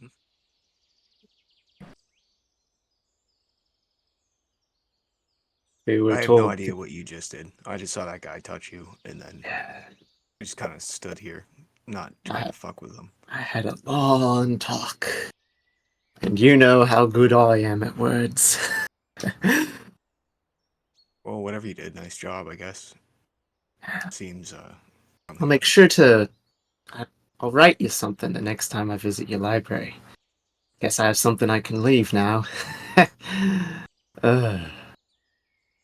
I'd appreciate that. Yeah. All right. They're gonna pick themselves back up. Check back with them in a few days. Guess that gives us time to speak with the dwarves. Yeah, what? Sure. Any sign of that orange guy? There's something I wanted to give him.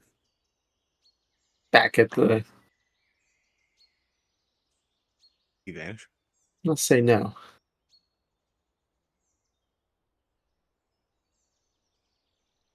I think they've got all they need right now.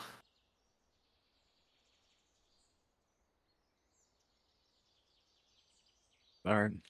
Right. Hopefully, we'll figure out what the gods wanted with all this later.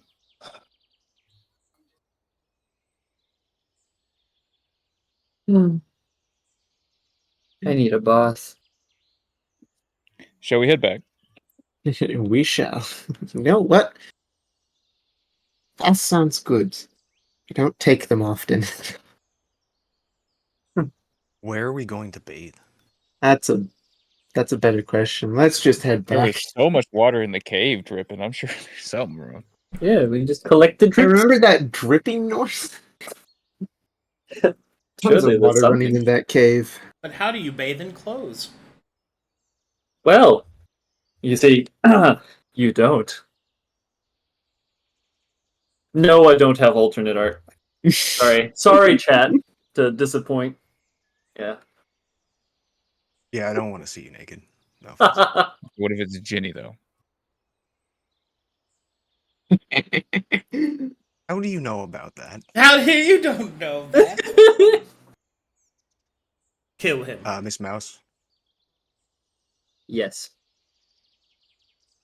do you still use that locket? Hold on to it. I still have it. Are you particularly attached to it at the time being? You know, I had a thought just a minute ago.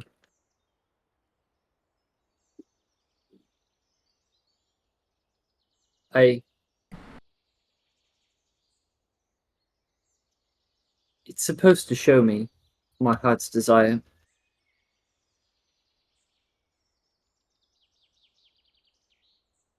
Yeah. What's the worth of that? If I'm not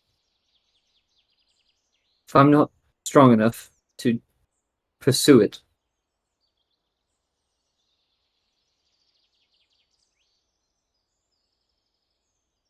You I'm get strong enough? confused. I thought the point was that you don't know what your heart's desire is, and that it showed you. Isn't the question of strength irrelevant? My desire is irrelevant if I'm too chicken to do anything about it. When I see something that can and probably should be done, I falter. Miss What are you Knarh, talking about? Miss Knarh stepped up. She did what she needed to do, and I don't know, Marlowe. I don't know what I'm talking about. What's your point? Do you want it? I was gonna ask to borrow it, but this whole chicken business, like, we have no idea who the fuck you are. You literally jumped aboard our ship, went with us, climbed up the side of a floating island, and demanded answers for something. If you think you're a chicken, I think you're insane. Perhaps not in their camp. Oh, they're fucking off. I don't know. What do you get when you cross two Metharians? And an apostate. I don't know. What? A cookout! Like, visible cringe. That one got me. That one was morbid. We're working on it. Either way, Ours- I don't think you know what you want, and if you do, maybe you could formulate that, but I also don't think you're a chicken. So to Nara speak. reaches down and pats your head. It's not about power. It's not about being a chicken. It's about It's about us. confidence. It's about I'm sorry. My tism It's about activated. Please continue. confidence in what you're gonna do.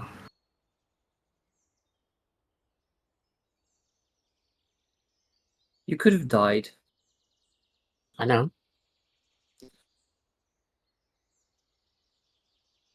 Marlowe, the only person besides me and the mysterious sage that handed me this thing who has touched it was Mr. Laza. And he handed it back to me very quickly. And she'll fish it out of her pocket and hold it out to you. You mind if I borrow this? Feel free. I don't even know if it actually works.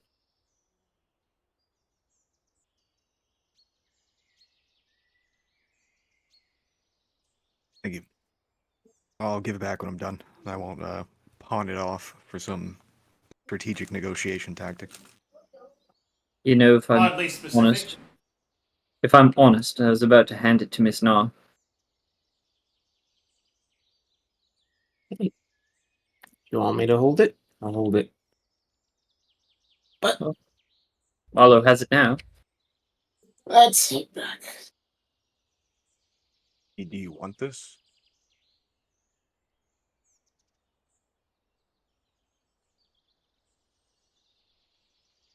I just can't make any sense of all this. Feels like I'm ankle deep in a pond full of lilies, the roots biting through my skin. Yeah? Uh-huh. Lily roots bite. I'm not going to begin to pretend to understand what that means. What? Okay, Marlowe, I have to know. As per recent events, what is your plan with it? What do you intend? Compass? Yes.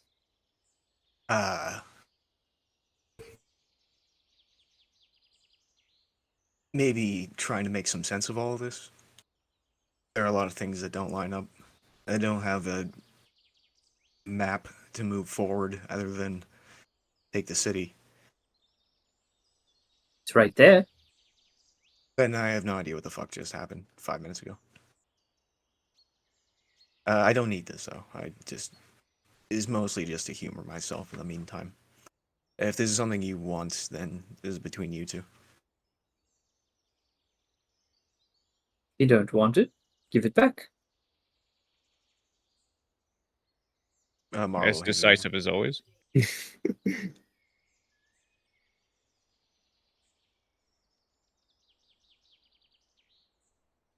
Nah, I don't know if this is something you want, or if it's worth anything to you, but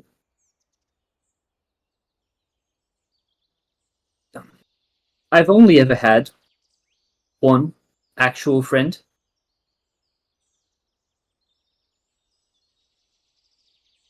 All the way back in the Twilight Hills. It feels like forever ago. I've had acquaintances, I've had people that I've known who, to my knowledge, only ever knew a facet of me. Hmm. But I've only had one friend up until I met the lot of you. Y'all know a lot about me. Even if you say you know nothing, you know who I am and where I'm from and what I do in my spare time, and most people don't know those things. Marlowe said he trusted me. That felt weird, but a good weird. Knarh, I want you to have this, because out of everyone here, I think I want to be like you. And if you have this, I want it back. You having this is me not leaving. I want you to have this. Hold on to it for me. I'm going to follow you around. Right. Got yourself a deal. I'll make sure to ponder on your thoughts. I don't know. Give you my opinions once in a while. I'd appreciate that. Right then. Now what?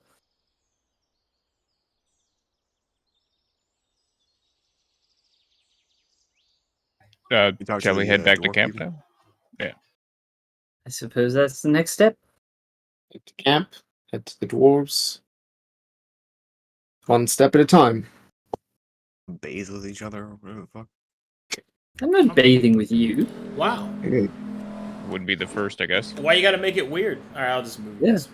I mean, we've all gone to the bathroom I like how before. Marlowe awkwardly leaves when he says something like that. He just... I don't I mean, it's not like we all sit and talk in the shiter. In the what? In the shiter. Shitter. Piss and Right. shit.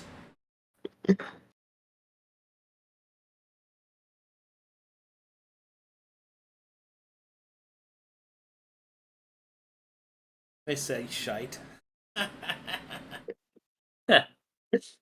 Silly British people.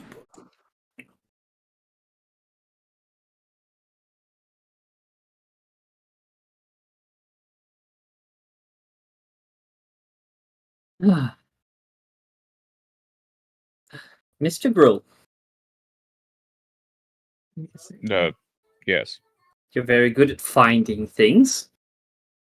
How about finding us a bath? Or something. A big pool. Right. Okay. Find a source of running water and then follow it back.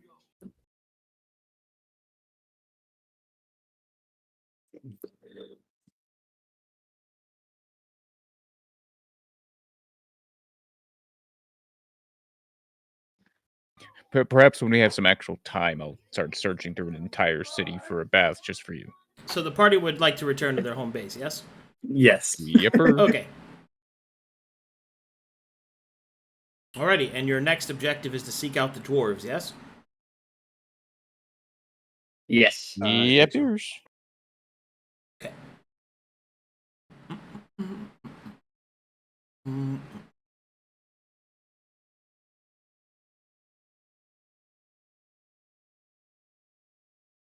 Alright, go ahead and give me some survival checks. Let's see if we can't find them dwarves. Ooh. I have some survival.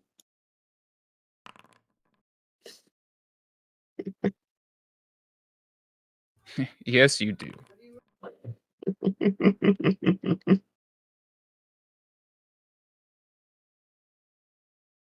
Okay, this time, you guys don't get fucking lost and are able to start pushing your way forward. Marlowe will look at the sign that says Baker Street and give a glance over to Swigg. I know stones. What you on about? I knew I was right. There's one direction. It is. It's obvious that this is the way we go. I don't know why we went the other way. Obviously, he's wrong. Alright, as you make your way forward, there's a couple of things that you notice. I'll use my finger here to note where you guys are. So the Metherian encampments, or the heavy Metherian presence around this centerpiece, has dwindled completely. In fact, you arrive as the last bits of the encampment are torn down, the barricades unblocked, as they're making their way back towards the entrance. It takes you about 6 hours to get past this point. You start moving up the side here. And it is at this point that you believe... Well, actually, hold on. Does anybody here have any of the social checks trained? I have persuasion. I have performance. You can roll me either one of those.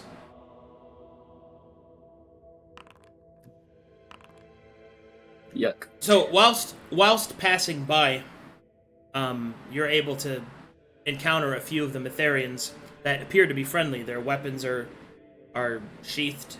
They've been informed that you are not enemies, and as such, they will inform you that the dwarvish presence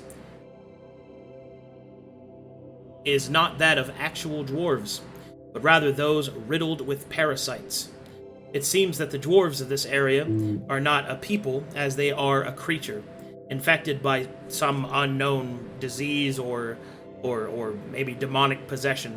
The dwarves don't speak, they don't eat, they're walking around in corpse shells, and that they attack on sight.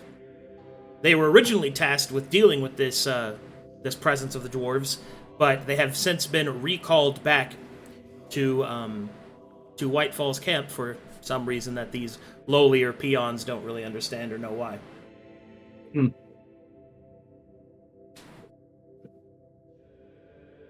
Thank you for the information. They will nod. Pursue forward. Okay.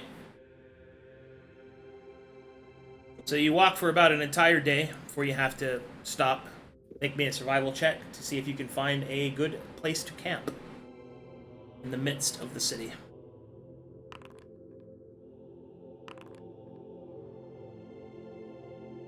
All right. As you search the area, you find that there is one such building up here, kind of away from everything with an elevated position and only one entrance. Seems to be a good enough place. As you approach it, make me investigation checks.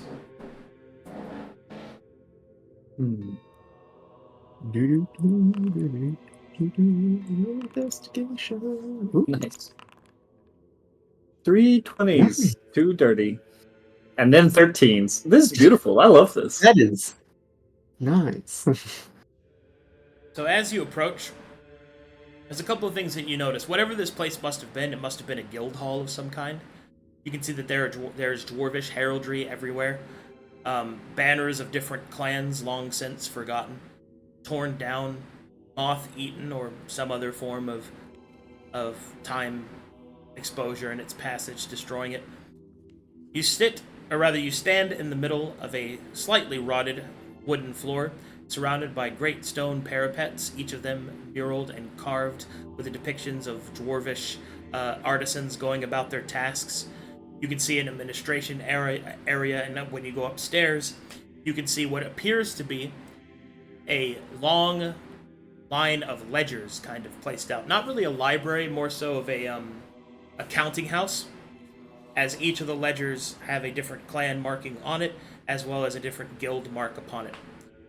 For your passive investigation of just kind of perusing and looking over these things, since you have a dwarf in the party, speaking dwarf is not really that hard of a thing, and Swigg will reveal that the ledgers contained references towards the different members of this guild hall, their professions, and even marks of their creative accomplishments. It should be noted that one such individual kind of stands out. Let's see here. I'll double check who that is.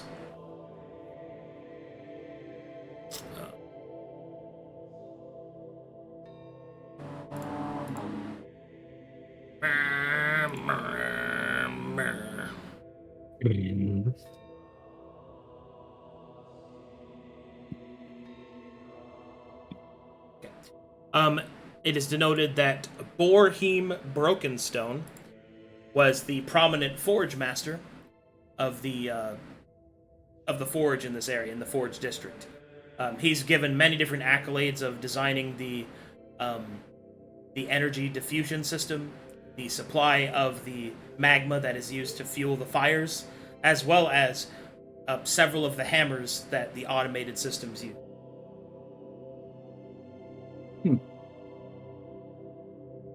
And the spelling of that is... No, you got it, okay. Is there a good vantage point on the ziggurat in the middle? Or as we're walking? Like, it's can not... we see the ziggurat? Yeah, you can see it. Yeah. Are there parasitic dwarves all about the place? No, not on the ziggurat. So we're in this counting house. Is there any wealth to perhaps nab, pick up, pilfer? Unfortunately, no. It seems that any possessions that... Well, I mean, I guess there's scribe kits. But other than that, no. There you go. Marlowe can refill. Yeah. I'm still full. I actually didn't even spend a single one on the fucking letters. Mr. Marlowe, how much do you forgot I think had one of paper. these scribe kits would go for on the market? Generic dwarven, double digits maybe. Never mind then. I could tell you, The ink I is have usually a merchant kit. Oh, They sell you 50 gold 50 gold's not each. bad. I Even know more that if you it's ought to masterwork. carry I'll very take, I'll many. take the ink actually. Okay, well, Refilled up on the ink.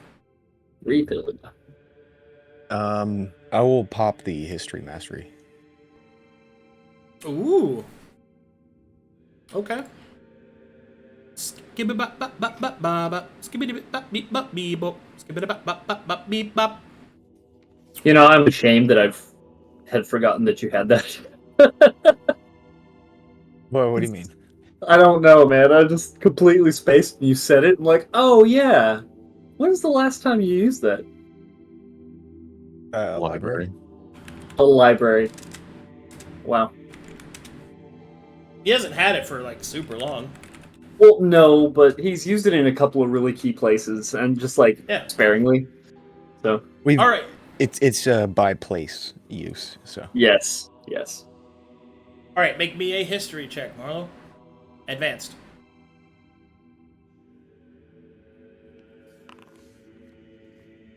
Oof. Ooh.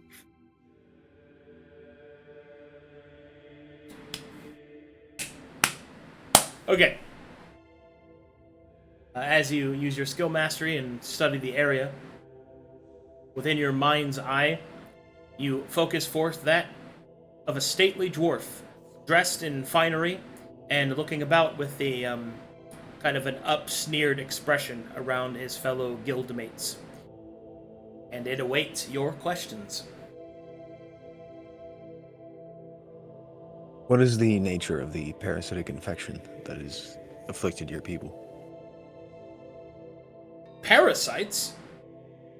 We don't have parasites.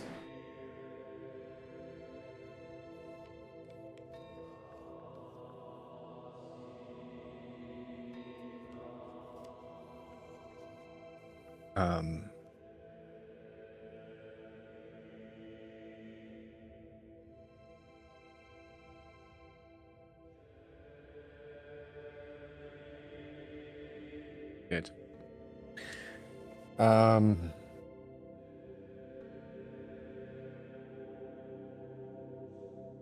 In regards to the ziggurat at the center of the city,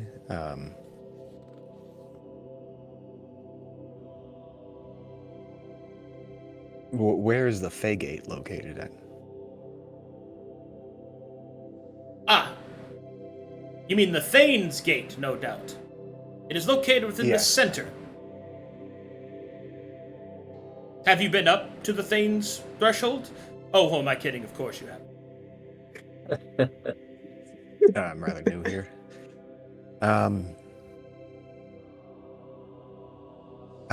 Is there a writ of passage that one would need to access the gate, or something akin to that? Of course, only those with expressed permission can enter the Thane's threshold.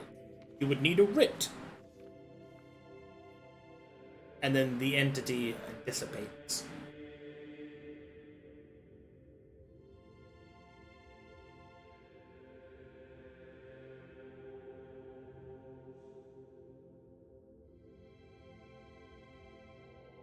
You started doing that thing where you talk to yourself. You good? The old dwarves of this place apparently knew what the gate was, used it, and also had a piece of paper that said that you could use it. I So it was a suppose they're bit all more bureaucratic back in the day, I guess. I mean, yeah, probably. They're dwarves. long gone now, though. I doubt they'll ask to see our papers on the way up. Yeah, probably not.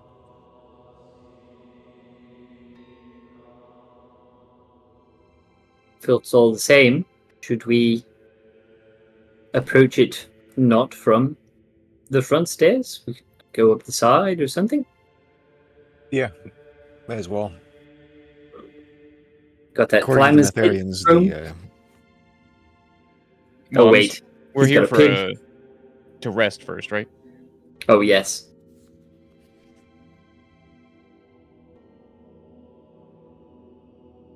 All right, and so the party rests, correct? Yes. I'll keep a lookout.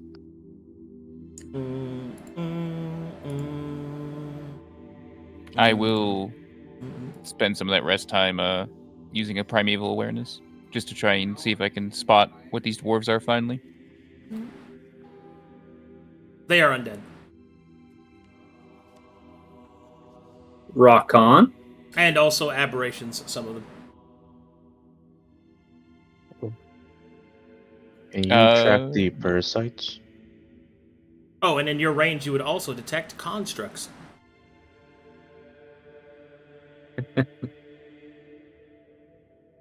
Can I concentrate on one of the ones with aberration tag attached to it? Sure.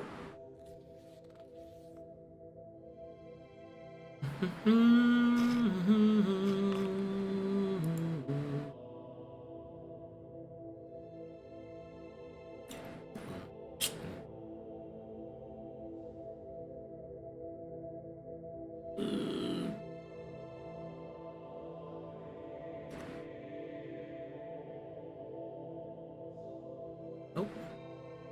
Not that one. This one.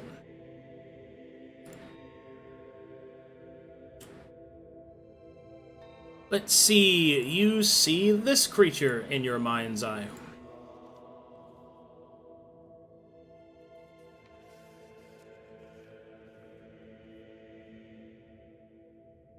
Oh, you also see this creature in your mind's eye. You see both of them as they composite the same creature. Ooh. Oh. What would you like to know? Can I get more specific information on the pair? Oh, Jesus. All right, so I got both of them? Wait, oh, okay. They're the so same both creature. They're the same creature. Oh, okay. Basically unfolding and folding. Well, can I get the abilities, I guess? Bum bum bum bum bum bum bum bum beam beam beam beam beam beam beam beep bop beep bop beep bop beep. Let's see. Where did I put those? Do I still have them? Did Crow draw these? She did. Yes. They're so sick. Yes, they I are. really like how they're framed, like they're cards. Yes. That's a cool look. She is very cool and does a very good job. I wish she would do more. Yeah. When artists notice other artists' work. Wait a second, is that so? Wait, slaps table. I know this. All right. I love it. Okay, so this creature is separated into two pieces. You have to choose which one of it that you want to identify. So, which would you like? The one on the left is, or the first one I showed you, is the Caligax. The one on the right is the Zagalak. Okay. Are you able to write both of those names down? And I will pick the one on the left. Okay. Or the white one.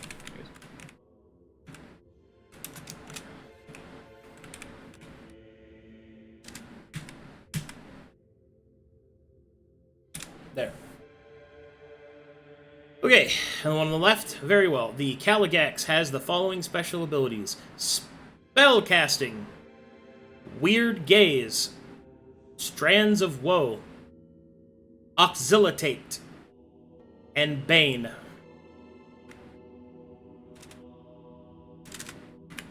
Which would you like?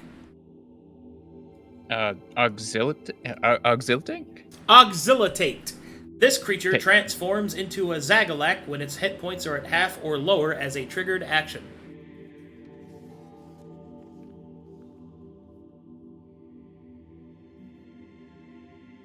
Okay.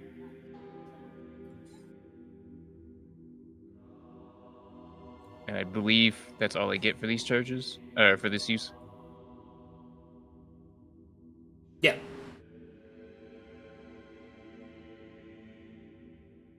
All right, he'll come out of that for a moment, scratching his head, and not really sure what we're fighting, but it's some kind of transformative parasite. It's very invasive, I think.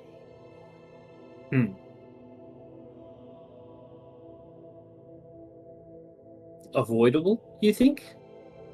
Not if we're gonna want this place. If it's a parasite, it means that anything that's probably living could be at their tail, but seeing as it's infected the undead, I don't even know if me, Chrome, and Swigg will be safe. I wonder if we go back to speak to Carter, if he'd give us some men, if we're supposed to clear out an entire city. We'll give his men time to collect themselves. We'll see where they're at soon. He asked for a couple days. Well, the good news is if the dwarves are undead, you can walk around and talk to them and do all kinds of things. It'd be best that we don't go back to Captain Carter empty-handed. We're a Agreed. bit more subtle than the Metherians, so we could probably get more information that would be useful to them. Agreed.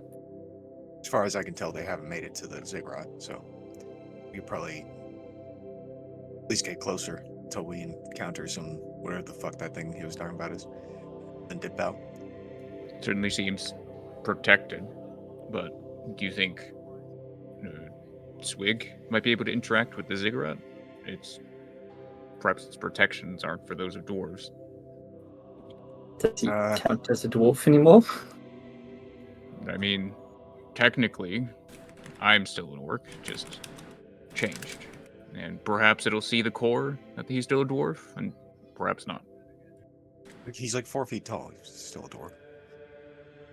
Well, actually, considering that there's no infected dwarves up there, perhaps not.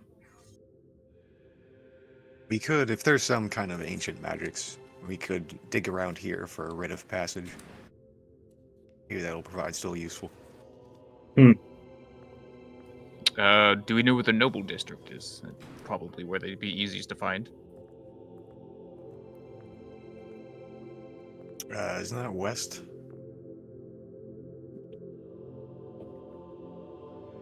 The map you have.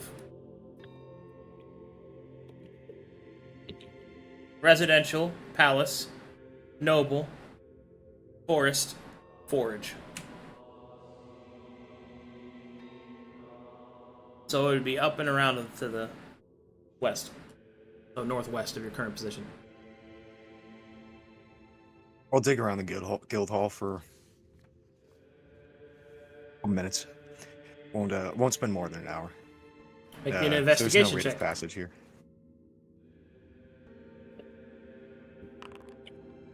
Nice. My man! You don't find a writ of passage, but you find the emblem, the seal, and the prepared parchment for one. So, with a good enough roll on your scribe kit, you could just write one yourself.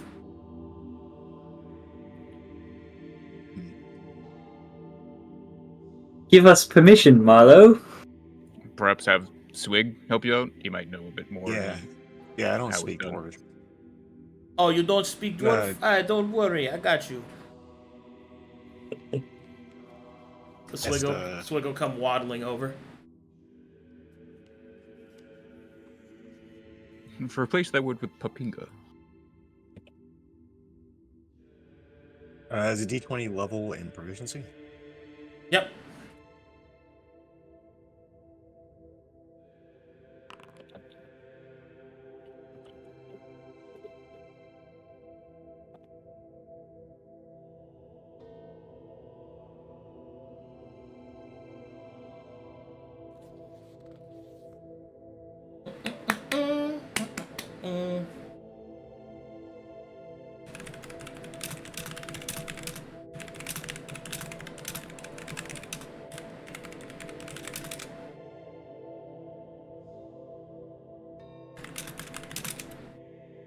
$18 is sufficient. You're able to write up a reasonable writ of passage, which technically isn't a forgery because you have all the required pieces. Nice. And we'll technically look is the toward best kind. I'll look toward the location he had that imaginary conversation with Mr. Borheen and kind of give the space a nod.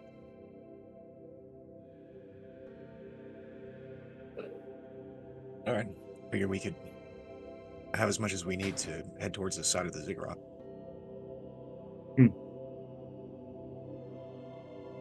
Sounds good. Do you think it's wise to attempt to breach it before we've secured the area? I don't know about breaching, but Seeing what's investigating. up there. Yeah.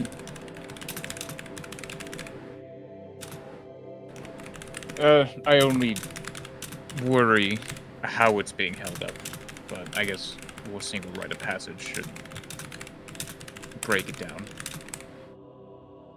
Break it down or let you through. Yeah, you're using a lot of siege terminology. It was more of a subtle endeavor. We're just gonna walk up there and have a look. I don't worry about our actions. It's just more about, the repercussions. Seems we haven't really been doing that one very much.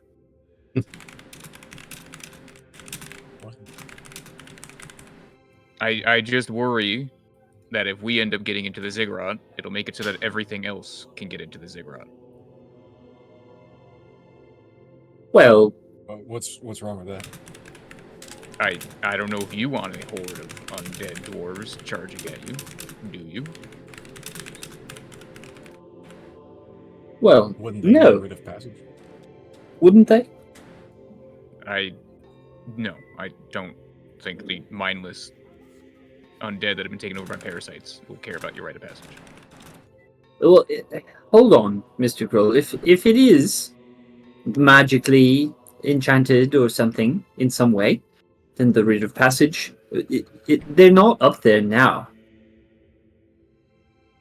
Yeah, it's fine. Don't let us go forward. We seem to have made it work so far. Besides, they are the undead dwarves, are they not? It'll assist me, but I don't know if I'll have command over them. It's a bit much. At the very least, If maybe they- you can talk them down. Yeah. What if they want to go to Hillylocks or something? For who the fuck knows? Uh, We stop them. Why would they want to go to Hillylocks?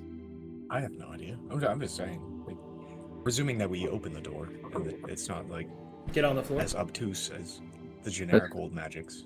Everybody walk that If the door's dinosaur. open, who's us to stop them going through? Like I said, it's fine. Let us go forward for now. Fair enough. I thought I had a text. I turned my phone up, and it went instantly to TikTok of somebody shaking their ass in the camera, and I just closed my phone immediately. Amazing. I felt like I was about to have booty music playing over the fucking mic for The algorithm truly is a wondrous thing. Move it, shake your booty quick. Move it around. Scoopity scoop. Low, low, low, low. Tony got low, low, low, low, low, low. All right. Self-esteem. Okay. Such a great way to start the day. Is generic breast and ass shaking with some pharmaceutical advertisements. The best part of waking up. His booty in your cup. TikTok. It's a music app. Oh, good. Fucking dystopian nightmare. Oh, Okay. man. Serious. We're serious people here. Okay. Do you want to do any more primeval awarenesses? Well, we're entering the You wanna do ziggurat. one when we're close to the ziggurat because of your radius? Well, I mean, yeah, we can get closer, but then we'll have to do it out and Yeah, about. get the donut bigger. All right, Yeah, so, right up to so, it. you, so you want to travel over here? Yeah, we squeak up to the wall of the ziggurat. All right, you get about as close as what feels safe. And Okay. go ahead and give me a primeval awareness there, big guy. Now, by feels safe, what feels unsafe about going further?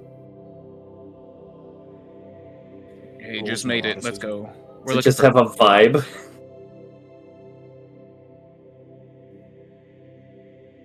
Move it, shake your booty, quick it, move it around. Okay.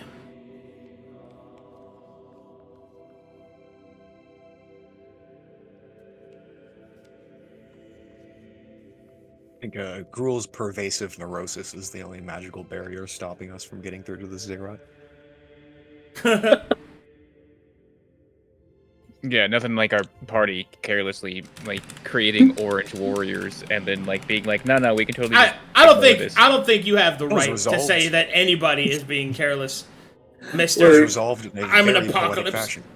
I'm apocalypse zombie. I think that's the nature of our party. That we're all kind of like that at some point or another. Mr. Communications over here. I going want to the you cities. to know that this man wanted me to bite a rat and then toss it through a portal at Bad Sermon, alright? A nice wet That would rat. be awesome. It kind of would have been awesome, though. It's like Dark Sermon. Hey, have to hold this for Look, me real quick. if you fall for Marlowe's intrusive thoughts, that's your problem. True. Marlowe has a lot of True. those. That was the most lurker sounding true. Has he arrived? Is he here? No. Darn. Unfortunate. I missed that guy. He apparently had, like, lightning strike his house. Yeah. So. Yee. Hopefully He's alright, though. alright. Yeah, Okay, he's good. alright. All right, you Good. find the following subtypes: aberration, undead, construct, and one big fiend.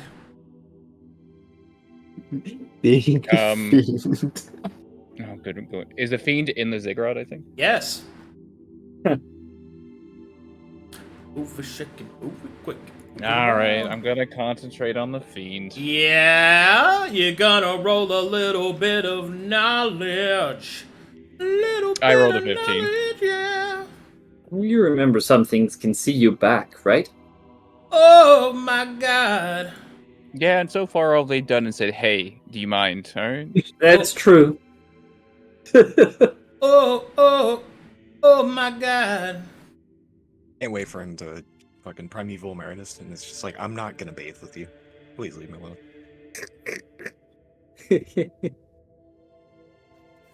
It's fine. I don't bathe. I'm dead. Yeah. Yeah, then stop asking. Then stop asking. This feels very specific and targeted. Oh god. Alright. Here we go. Whee!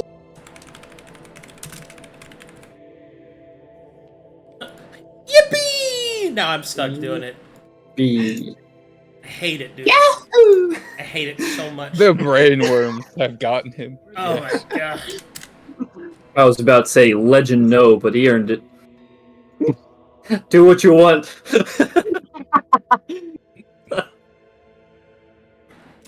Curio. Potter! Did you put your name in the goblet of fire? Did you find a cadabra? Crucio, Crucio! Dumbledore said calmly. What fun we have. Yeah. All that fun we're having. Fun. Alright. You concentrate on the big fiend, right? Fiend. What would you Those like were to the know? words I used.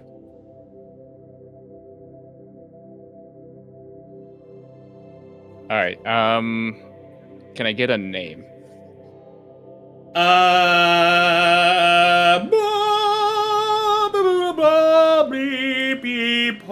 No, you cannot get a name, but I can tell you the type of creature it is. I have to I'm say guessing that's a that'd be really hard more- name to say. That would be more specific than fiend. Like, Yes. sure, we'll go with that. It is a daemon. Specifically, it is an enthodaemon. An enthodaemon. Yes. Okay.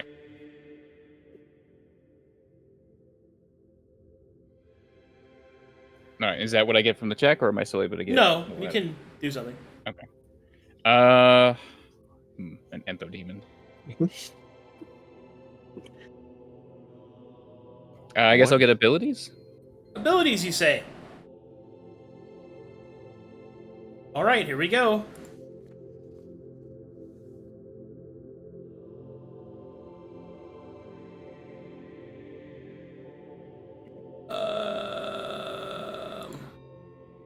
Casting the spells.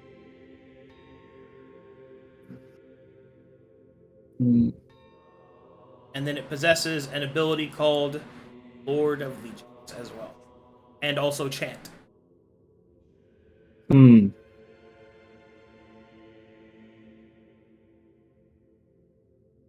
A spell book, huh? He's a nerd. You can select one to identify.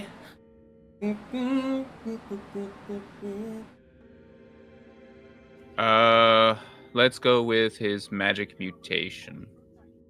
His magic mutation is... let's see here.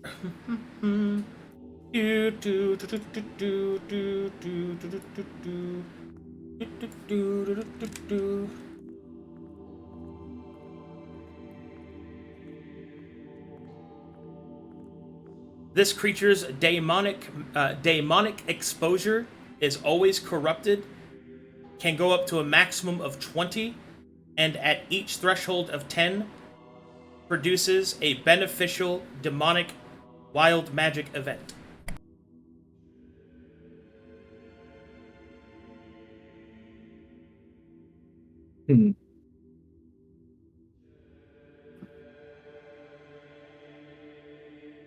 And that's at 20. It gets the special magic event? No, it's at every 10. Every 10. Every 10, got you.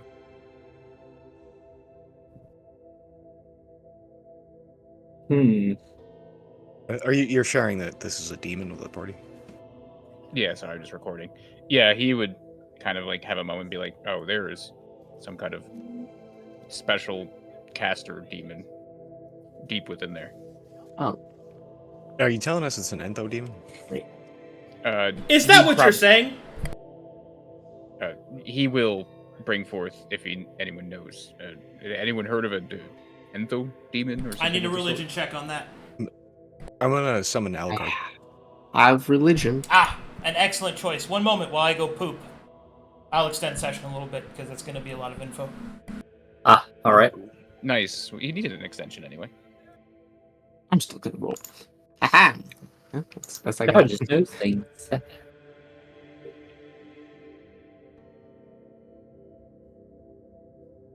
Don't worry too much about Okay, a lot of this. I'm probably just going to go over the VOD and copy it over. hey, Alucard, what's up, man? Thanks for the fucking great sword proficiency. Do you know anything about an entho demon? I have all the abilities listed and whatnot. On the good news, we have a very common enemy with the Church of Matheria.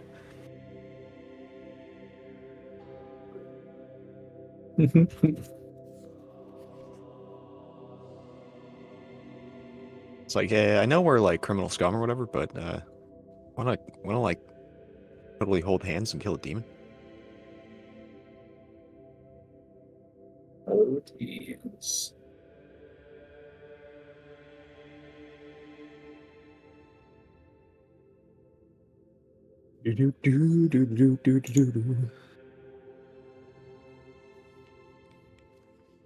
Goodness, Knarh has so much to think about. Oh. Yeah, I'll be right back. Mhm.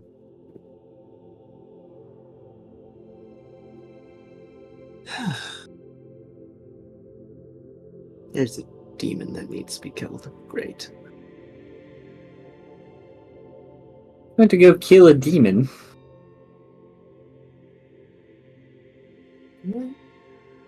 Sounds like surely we can.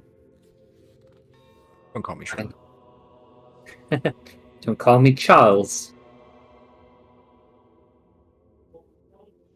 Maybe we can get it to just go away.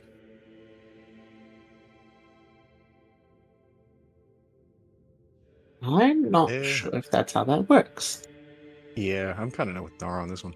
See, I wasn't sure getting the Metharians to just up and leave would be the way it works either, but here we are. You know, I can't argue with that one.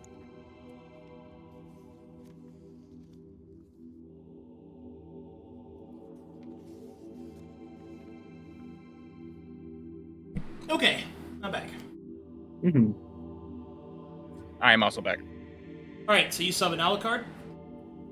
Yeah. Alright. As you summon Alucard, he will manifest, and then he will say, My lord, where's your greatsword? I never got one. Oh, I I see. use scrolls and things. Like, pierce the veil of reality with the power of my imaginative poetry. We're at a dwarven fortress. Maybe we'll find him something. you will see that Anyways. Alucard is contractually obligated to be okay with that, but he's not. If I could, you know, I actually could probably lift a greatsword, but if I had one, I would use it Why have you summoned me, my lord? with my.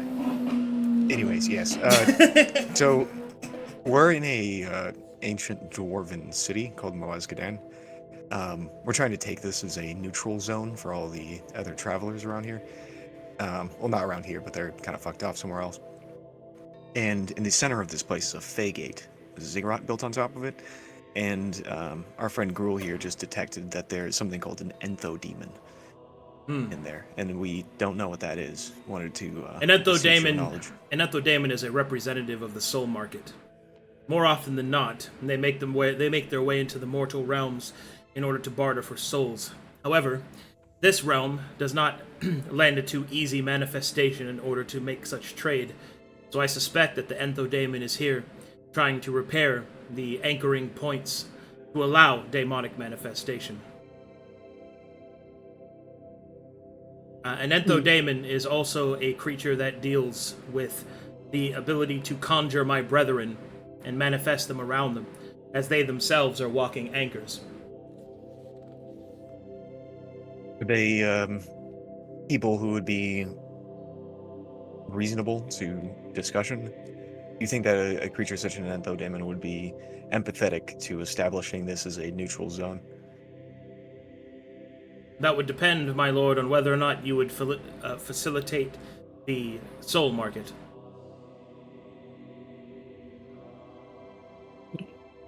I know Venice Tier was trying to get into that. And I know that I Um, don't exactly facilitate work with demons. I'm quite indifferent, to be honest. I kind of just want all this to go smoothly. Assuming that it doesn't work out, especially given that we've managed to ally ourselves with a contingent of Metharians, and that combat is to ensue. Is there any advice you could give on how to fight this thing, or whether or not we even should try? Of course, my lord. I can tell you what I know. You pass all martial checks. Oh shit. I'm gonna tell you everything it does now. Oh, all of it. Okay. Oh shit. Yes. If only You have the resource. You used it. Good job, Billy. Knowledge is power. Marlowe will Oh, this wink is- at the camera. This is like that soul sight moment with the paladin. Hey, there we go. Alucard will frown because knowledge is power, but a greatsword is fucking sick. I have 8 strength. I can't help it. That's your fucking problem. Aren't you a bard? Don't you have Mana Knight? Oh yeah, I do. Stop That's making half. stop making excuses and fucking wield a greatsword right now. Do you have a? Does anyone have a greatsword? He has one. He gives you one. Wield it. Pick it up. Swing it now. Funny is this happened. Let me see your back war when face. This happened back when you first got Alucard, and it was like, I have Meta Knight, right? Bloody Slippers Here's a just sword. ran for cover. Marlowe will Great axe. awkwardly rest on the greatsword. Ugh. Yes, I can feel its power. Yes, I can feel it. All right. That's the best I could hope for. Alucard miss will. being able to use Alucard weapons. will slowly close his eyes and will just kind of sigh, and then continue to explain what all this cool shit the Zentho Daemon does.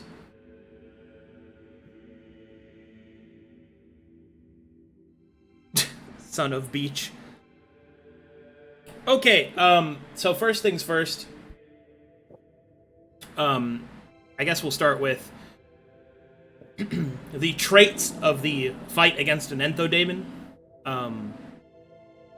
Are Lord, Ruthless, Cunning, and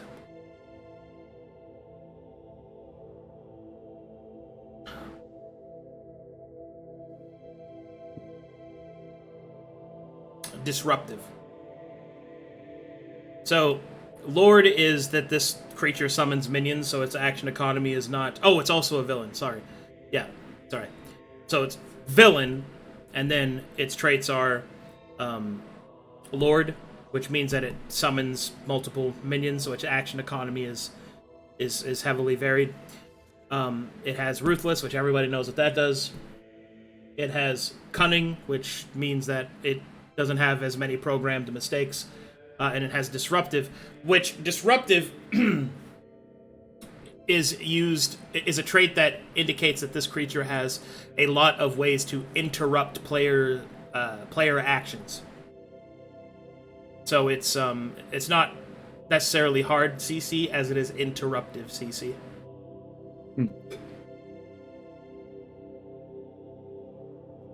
Okay. Man, where do I even start with this fucking thing? We got the list being written, so.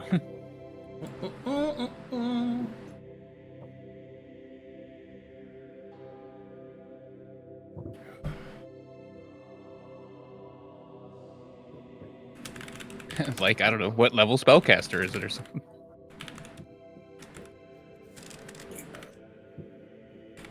Marlowe is stealing glances at the greatsword. Fuck, this is actually kind of sick.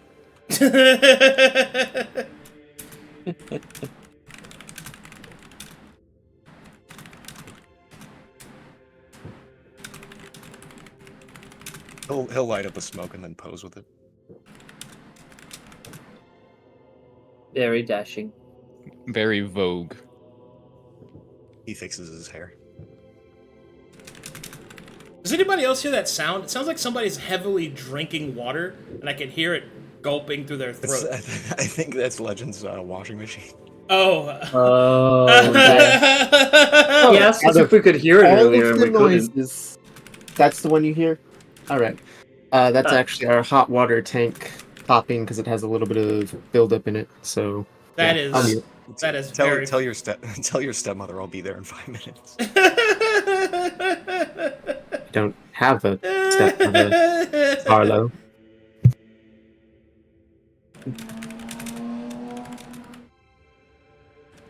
All right, let's start here, I guess.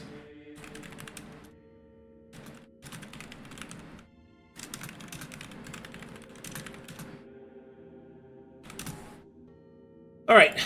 First things first. We'll go through its basic abilities. It has a spell book. Alucard does not know the specific things its spellbook will have, but it will most likely have its own spellbook. It has the ability Lord of Legions, which is whenever it would hard cast a spell that summons a creature, you summon additional creatures equal to your proficiency modifier. It has the ability, it has arcane proficiency, as rituals, as channel, those all work the same. Its magic feat is a daemon feat called Mists of Abaddon. Yes, the Mists of Abaddon. The Mists of Abaddon prevent... Oh, excuse me. The Mists of Abaddon is a 15-foot aura that is put up by the Enthrodaemon and by every creature it summons. Those within the mist cannot heal unless it is from a daemonic source. And critical hits are increased by all creatures by 1 within this mist. The crit threshold or the dice multiplier? Crit threshold. Okay.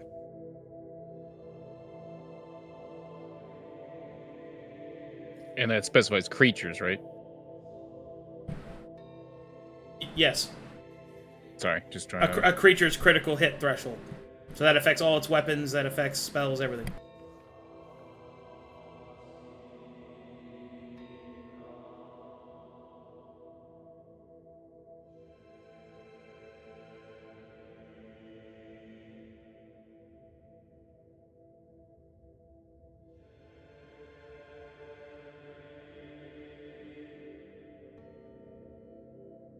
No, so 15-foot aura prevents healing, crit threshold of 2. Let's see. Next is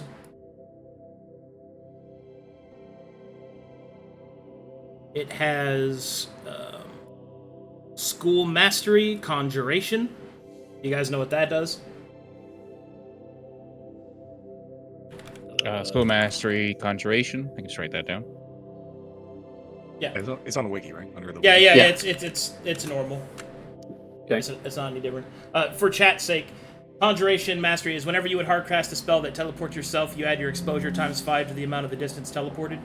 And the empowered version, which is whenever they have 10 or more exposure, whenever you would summon a creature, you summon 1 additional creature following the same parameters.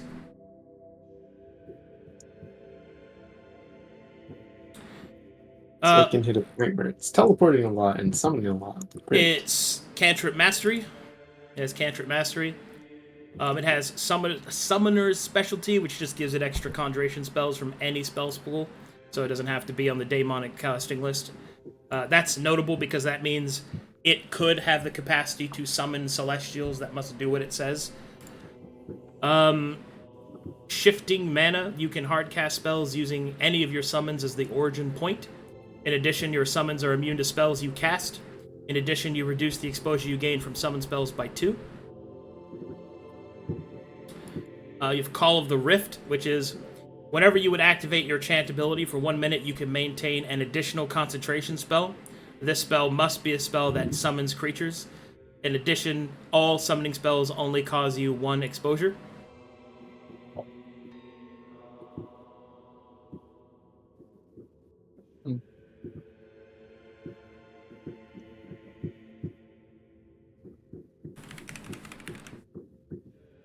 Dude, that fucking noise is driving me crazy. Yeah, now we hear it.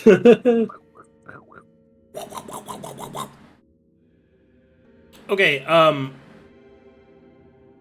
next ability is Temporal Anchor, which is, as a reaction, select an enemy within sight. That creature must make a DC 18 Wisdom saving throw or be stunned and anchored for 1 round. The condition of anchored means that you cannot be moved, teleported, or changed from that position in any way.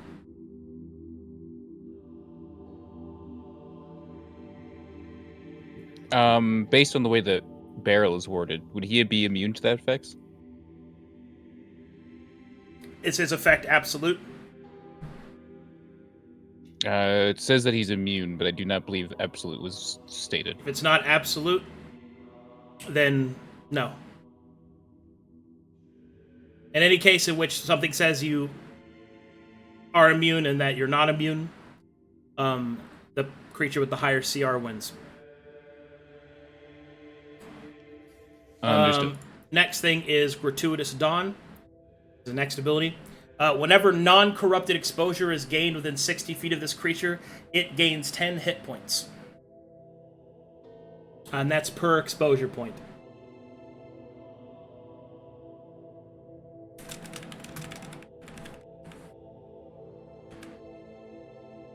What was the range on that? 60 feet.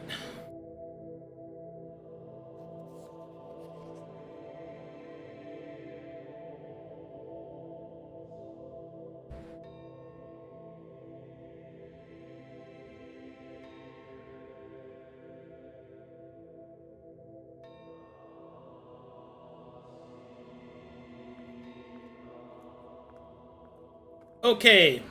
The next is the creature's hide. Its hide is called Wings of Withering. Specifically, its armor rating is... its armor rating is 4. And what it does is at the start of this creature's turn, all enemies within 60 feet have their exposure reduced by 1. And then this creature gains an amount of AR equal to the amount of exposure reduced. This stacks with itself, but this AR is brittle.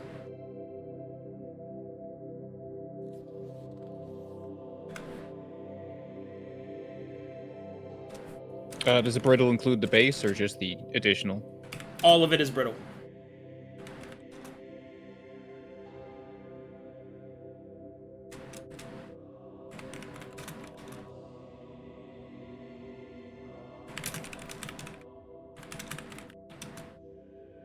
What was the DC for Temporal Anchor? DC 18.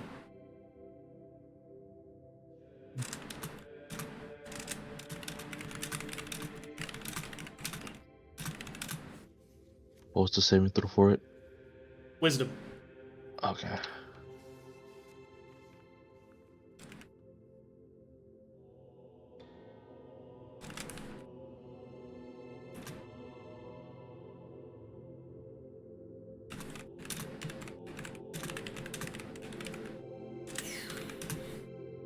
Please keep in mind that the Wings of Withering affect all creatures.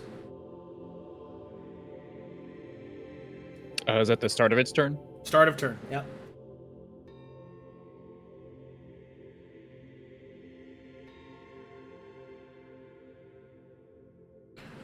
This creature has a basic melee attack called Claws of Misery.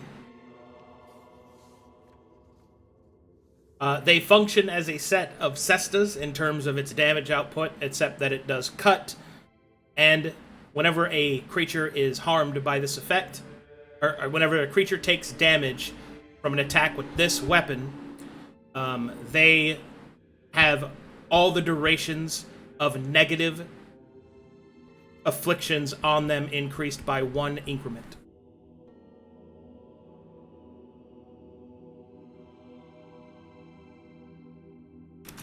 And he has 2 of those attacks.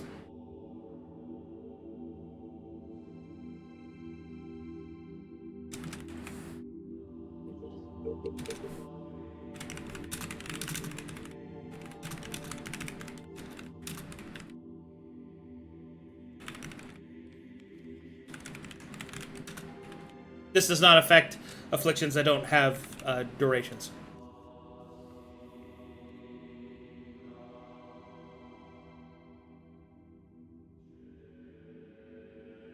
Most notable exception there, if it doesn't say it lasts for 1 round, if it says, like, until your next turn, that doesn't count as a duration.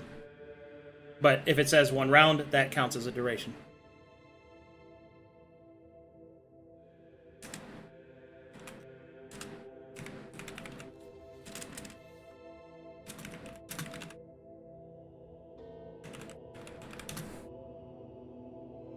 Okay, there you go.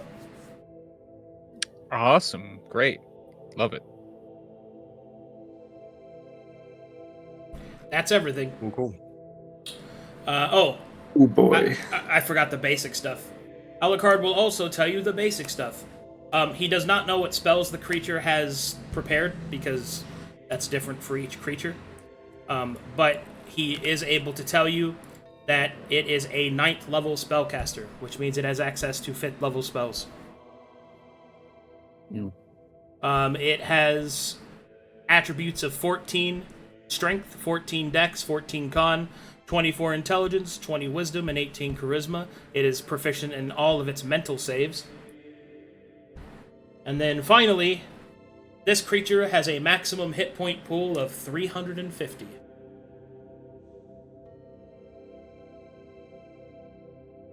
AC. Its base AC is 13. Movement speed. Its movement speed is 30-foot base land movement, but the creature can fly, and its fly speed is 120.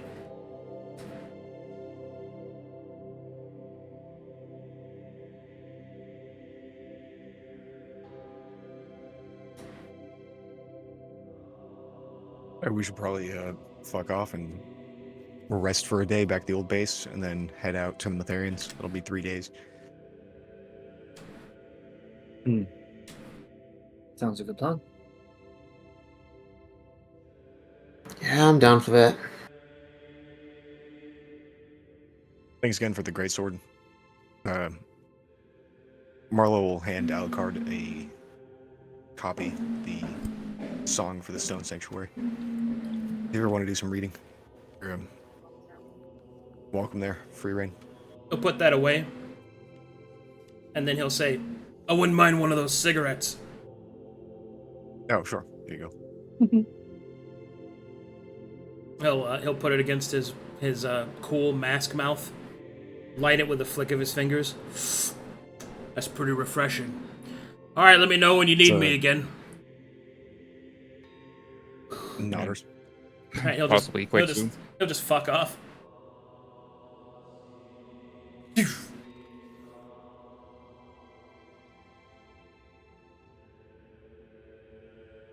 Affluent enough guy once you get him going.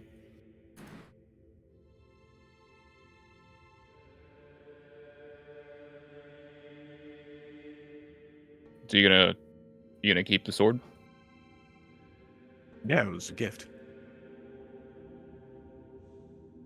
Can you hold it? I looked I can up hold the it, I blue just- sword. Is it just I think I'm supposed to take it out of mundane- the leather. It is a regular greatsword. You can see on the hilt it says training sword.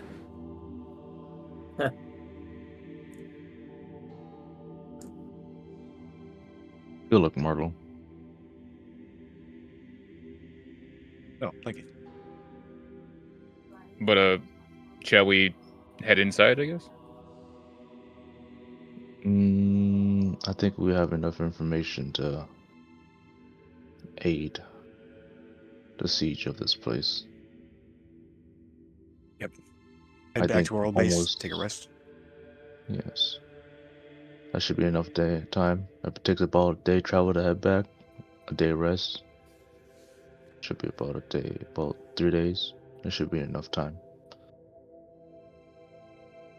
Should we at least attempt to run into some of these dwarves, see if they are communicable? Like, I understand that it's not likely, but with Chrome, we might have a chance. That's up to you guys. Mm.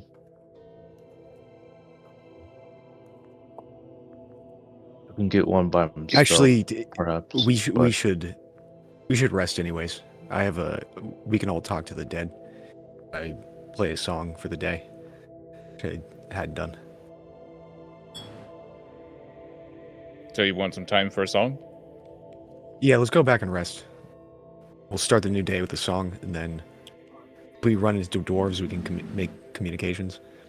Well, we can do Then- that with a. We can do that with a shorter rest, can't we? Yeah, we could. Sure. Of course. All right. Sounds like you guys are heading back, though. Yeah. That's your Yeah. objective is to go back to Carter. Yeah, objective to go back to Carter and then take a short rest, not next to the Ziggurat. Yeah. Sing the Song of Undead, and then Let's take a sleep maybe make away from communications. the giant fucking thing in the middle. Let's not do that right there. Got it. All right. Well, I now have what I will prepare next time. Good session, guys. Sweet. Ooh. Thanks for running. Ooh. There was a lot in there. Oh my god. So much happened. And look at that, we still got you, Knarh. Yeah, good. That was good. Good fucking That was really session. good. Well done, everybody. Now we have a demon to fight sometime. Yay. I love hitting people with fucking philosophical conundrums. For next time, we should probably see what we looted off the Metharans we originally killed. Oh yeah, we have loot. Yeah, do Oh, that yeah. in front of him. No, this is shit. fake. Did Melancholy make Marlowe fan art? That's Ooh. awesome. Yeah, let's Hey! Melancholy fan art. Heck yeah. Man, this is actually really well done. I like the framing of this. Yeah. This is Marlowe speaking to the three statues of the gods of knowledge. Man, this is awesome. That was such a cool scene. Because they haven't been on camera together, I think, before. And getting to really demonstrate their different viewpoints. The three knowledge gods? At the same time, yeah. Yeah. Especially with Ezekine being the actual one in prominence. Which is pretty cool. Because normally he doesn't talk. That's very cool. We got the fancy experience. Yeah. Heck yeah. Getting your Everyone else ambitions wants to- orange deathed. Oh god, dude. Oh no. So much orange goo. Why is everyone exploding? Isn't this like isn't Evangelion like a grown woman falls in love with a minor? There's a lot of themes. it's a metaphor. There are several things. The entire thing is The effectively coma just an allegory for scene gay. was a Okay, metaphor. okay, guys. I don't need you to fucking spurg out on me there. We'll just have to watch it for community night. Clearly. No. Look, So- he needed Something to tells displace me that I'm girl not. Nicole. Something tells me I'm not going to like Evangelion. Like that's I just get the No. No. get the feeling it's gonna suck. It's one of those you talk your way through. Oh, I see. You try to tell yourself this is a good anime. Yeah. I see. Well, That's justified. Look, that's Sunny D. that'll do. I'll see you guys next time. Bye bye, everybody. bye.